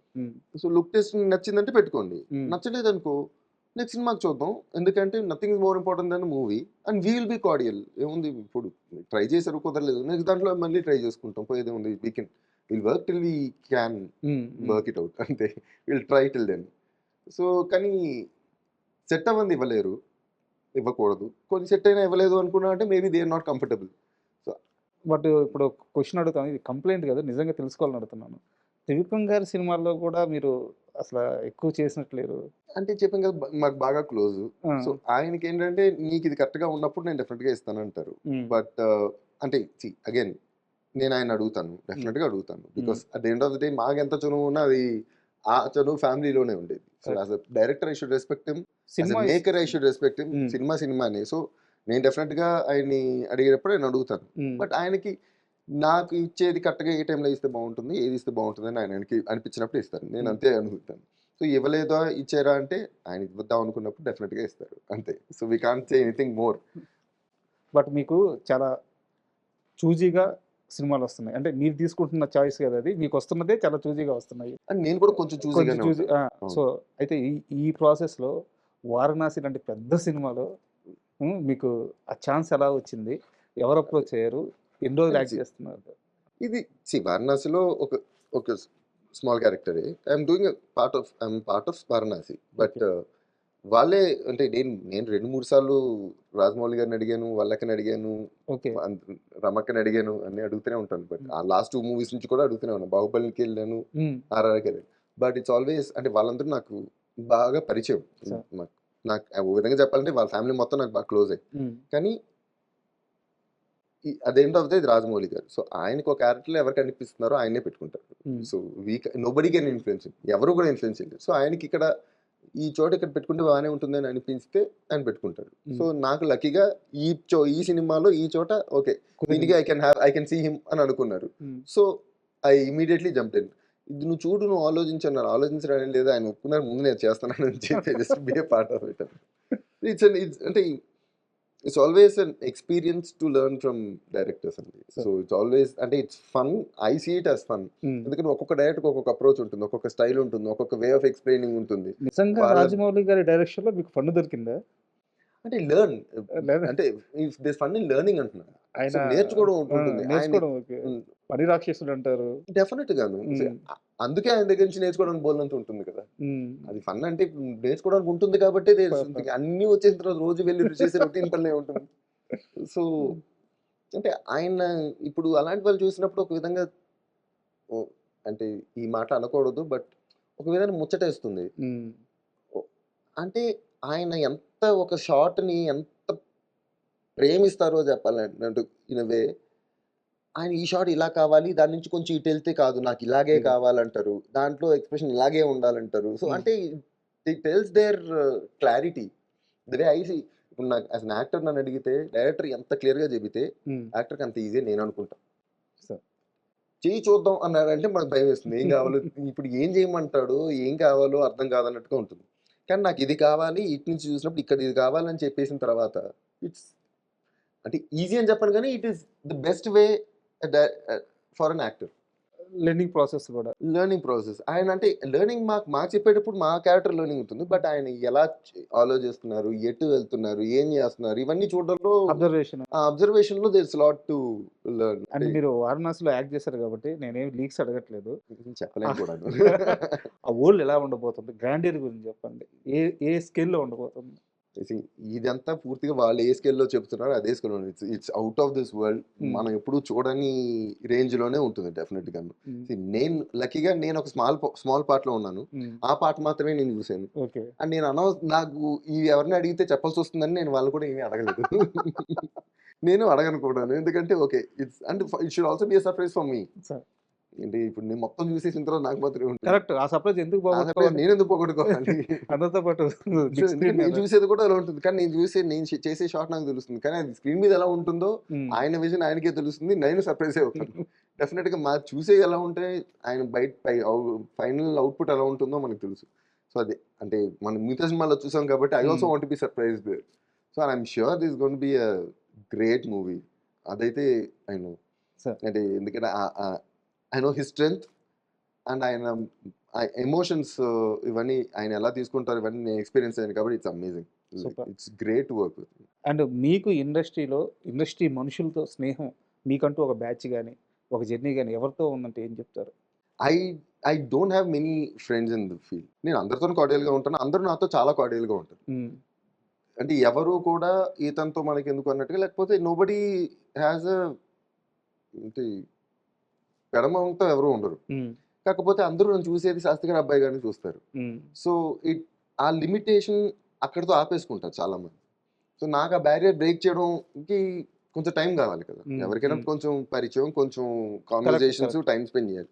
సో అది అది చేసుకున్నప్పుడు వాళ్ళు కూడా comfortable గానే ఉంటారు. కానీ చేయనప్పుడు it limit to the professional space అంటే నేను యాక్టింగ్ లోను వాటిలోను. ఎందుకు అడిగాను సార్, మన సర్కిల్ అంటూ ఒకటి ఉంటే ఒక రోజు ఉదాహరణకు మన ఇద్దరం ఆర్టిస్టులు అనుకోండి, నాకు ఒక సినిమాలో ఛాన్స్ వచ్చింది, బట్ అక్కడ ఇంకా క్యారెక్టర్స్ ఉన్నాయి, నేను మీకు చెప్పగలను, మీకు వచ్చింది మీరు నాకు మాక్సిమం ఎవరు చెప్పగలరు, చెప్పరండి. చెప్పరా?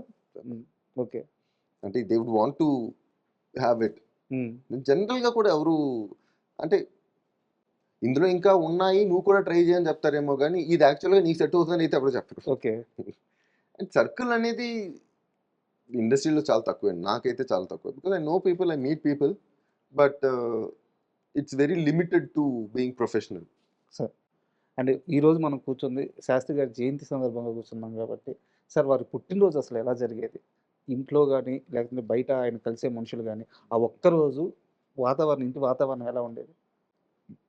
అంటే మాకు కంటిన్యూస్గా జనాలు ఆయన శిష్యులో లేకపోతే ఆయన తెలిసిన వాళ్ళు అలా వస్తూనే ఉండేవారు. పొద్దున్న ఆయన ఎప్పుడు వేస్తే 10, 10:30, 11 ఆ టైంకి ఆయనకి ఎందుకు వచ్చారంటే మా చుట్టాలందరూ వస్తారు. అదంతా అమ్మ డిపార్ట్మెంట్. అమ్మ చూసుకుంటుంది. అందరూ శుభ్రంగా పులిహోర అందరూ వండుకుంటారు, శుభ్రంగా తింటారు పైన.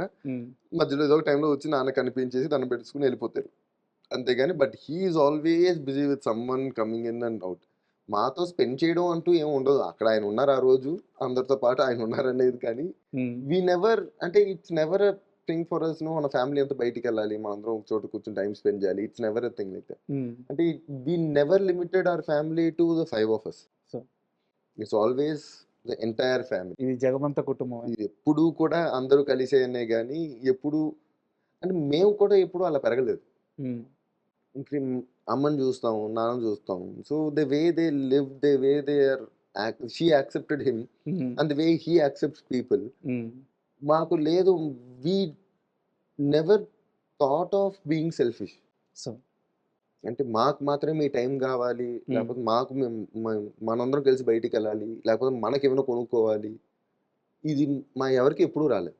అంటే ఎప్పుడు రాలేదు అంటే ఆ స్థితికి మీరు కూడా వెళ్ళిపోయినట్టున్నారు నాకు తెలిసి ఆయనతో ప్రయాణించి. అంతే కదా, ఇప్పుడు ఏదో ఒక టైంలో అనిపిస్తుంది కదా, మా ఫ్యామిలీ మా టైము. అదే మాకు లక్కీగా మాకు ఎప్పుడు అది అనిపించలేదు ఆయనతోటి. నౌ మేబీ మేము కొంచెం సేవ్ చేసుకోవాలని మాకు అనిపిస్తుంది. అందరికీ అంత ఇండిఫరెన్స్ విత్ మనీ ఉండదు. అంత అంటే అంటున్నట్టుగా అందరికీ ఉంటుంది. మాకు అవసరం ఉంటుంది. సో మేమంతా కొంచెం సేవ్ చేసుకుంటే బాగుంటుంది, లేకపోతే సేవ్ చేసుకుంటే బాగుంటుంది ఆ థాట్ అయితే మాకు ఉంటుంది. కానీ ఆయనకి ఆ థాట్ కూడా ఎప్పుడు రాలేదు. బికాస్ ఆయనకి ఎప్పుడు ఓ విధంగా చెప్పాలంటే అవసరం కూడా పడలేదు. అంటే సరస్వతి పుత్రులు ఆయనకి, అలాగే లక్ష్మీ కటాక్షం కూడా ఉంది. ఎప్పుడు ఆయన చూసుకున్నారు అనమాట. అలా ఆయనకి ఎప్పుడు అవసరం లేకుండా చూసుకున్నారు. సో బట్ మాకు అవసరం ఉంటుంది కాబట్టి మేము చూసుకోవాల్సిన అవసరం ఉంటుంది తప్ప, బట్ ఆయన ఎప్పుడు అవసరం పడలేదు. అండ్ మేము ఎప్పుడు సెల్ఫిష్ గా ఎప్పుడు మేము కూడా లేవు. So that we are also moulded in a way. Sir అందుకే ఆ ఎన్విరాన్మెంట్ లో పెరగడం వల్ల మాకు ఇప్పుడు ఆ థాట్ రాలేదు. ఒక వ్యక్తి సినిమా ఇండస్ట్రీలో కొన్ని దశాబ్దాలు పనిచేసి ఒక రెస్పెక్ట్ సంపాదించుకొని ఆ రెస్పెక్ట్తో వెళ్ళిపోవడం అనేది, సరే శాస్త్రి గారితో పాటు చాలామంది గొప్పవారికి జరిగింది. కానీ శాస్త్రి గారి కుటుంబానికి మాత్రమే దక్కిన గౌరవం ఏంటంటే, ఆయనకి దక్కిన ప్రతి ఒక్కటి ఆ కుటుంబానికి కూడా దక్కుతుంది. ఆయన ప్రేమించిన వాళ్ళు ఆయన కుటుంబాన్ని ప్రేమిస్తారు, ఆయన ఇష్టపడే వాళ్ళు ఆయన కుటుంబాన్ని ఇష్టపడేది. ఎందుకంటే ఆ మొత్తం ప్రయాణంలో ఆయన ఏం వదులుకున్నారో ఆ కుటుంబం కూడా అదే వదులుకుంది. ఒక మనిషి చుట్టూ ఉన్న వాళ్ళని మర్చిపోయి, ఇంటిని మర్చిపోయి, 4 గోడల మధ్య కూర్చొని మొత్తం ప్రపంచాన్ని చూడగలిగి, అదే ఇంట్లో ఉన్న మనుషులతో తక్కువ ట్రావెల్ అయ్యి, తక్కువ మాట్లాడి, తక్కువ జర్నీ చేసి, మళ్ళీ వాళ్ళందరి జీవితాల్ని మళ్ళీ ఆయనే ఒక కాంక్రీట్‌గా నిలబెట్టి, పాటతో ప్రయాణం చేస్తూ, పాట ద్వారా సమాజంలోకి వెళ్ళిపోతూ, ఇది అంటే చెప్తుంటే అంటే అసలు ఇంతవరకన్నా సాధ్యమా?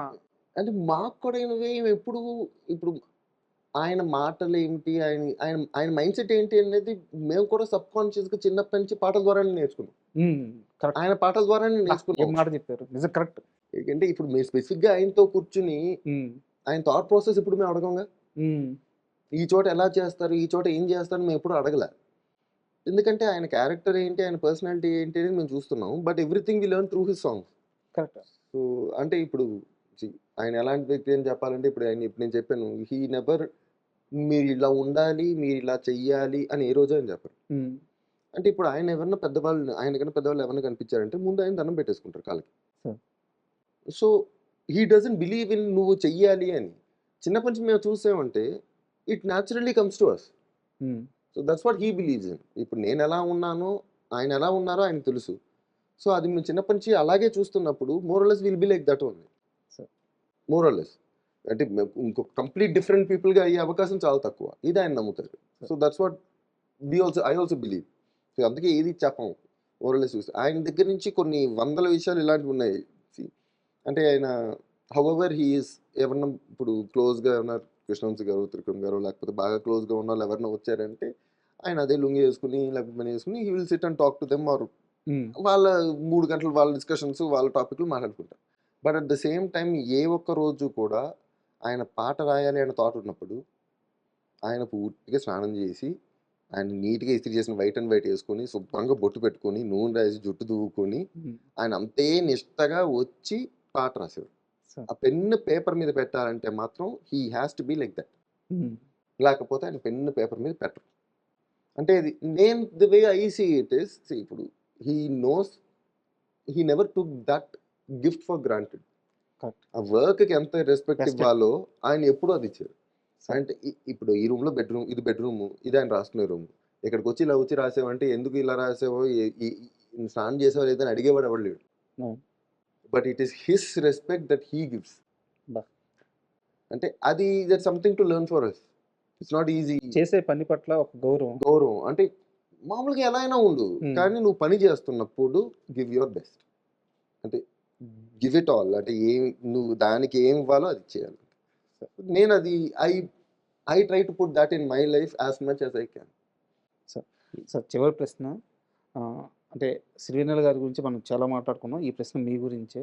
సో మీకంటూ ఇండస్ట్రీలో నిజంగా కొంత బ్యారియర్ అయితే ఉంది, మీరు ఒప్పుకున్నా ఒప్పుకోకపోయినా. సో దాన్ని మీరు ఖచ్చితంగా బ్రేక్ చేసి తీరాల్సిందే. ఎందుకంటే ఇక్కడే లైఫ్ అనుకుంటున్నారు కాబట్టి, ఇదే పాత్ అనుకుంటున్నారు కాబట్టి బ్రేక్ చేసి తీరాల్సిందే. సో దీనికంటూ ఒక ప్లానింగ్ కావాలి. సో రాజా ఫ్యూచర్ ప్లానింగ్ ఎలా ఉంది? అంటే రైట్ నౌ వారణాసిలో I'm doing a character in Varanasi, and also ఒక వెబ్ సిరీస్ ఒకటి కంప్లీట్ అయింది, it's coming up. And another 2 web series start అవుతున్నాయి నెక్స్ట్ మంత్ నుంచి. And also have couple of movies starting from next month. So finally this stretch could give me different, అంటే ఈసారి చేసేవన్నీ కొంచెం different లుక్స్లో different characters చేస్తున్నాను. So probably those will give new ideas to people. So looking forward to getting more work and more interesting work. So నిజంగా wait చేస్తున్నాను sir. ఎందుకంటే నేను break అని అన్నగాని ఆల్రెడీ మీకు ఆ బ్రేక్ వచ్చింది, మీరు ఆల్రెడీ ప్రూవ్ చేసుకున్నారు. నేను అలా అన్నగాని, సో మీ శక్తికి, మీ స్థాయికి తగ్గ పాత్రలు, తగ్గ అవకాశాలు రావాలని మనస్ఫూర్తిగా కోరుకుంటున్నాను. అన్నిటికీ మించి శాస్త్రి గారి గురించి అంటే ఎంత మాట్లాడుకున్నా తక్కువ అవుద్ది. చాలా గొప్ప విషయాలు తెలియజేశారు. అడగగానే వచ్చినందుకు నిజంగా చాలా thank you very much. Thank you. And for more videos, please subscribe to iDream channel. Subscribe to iDream Media. Please subscribe to iDream. Please subscribe to iDream. Please subscribe iDream. And please subscribe to iDream. For more videos, subscribe to iDream.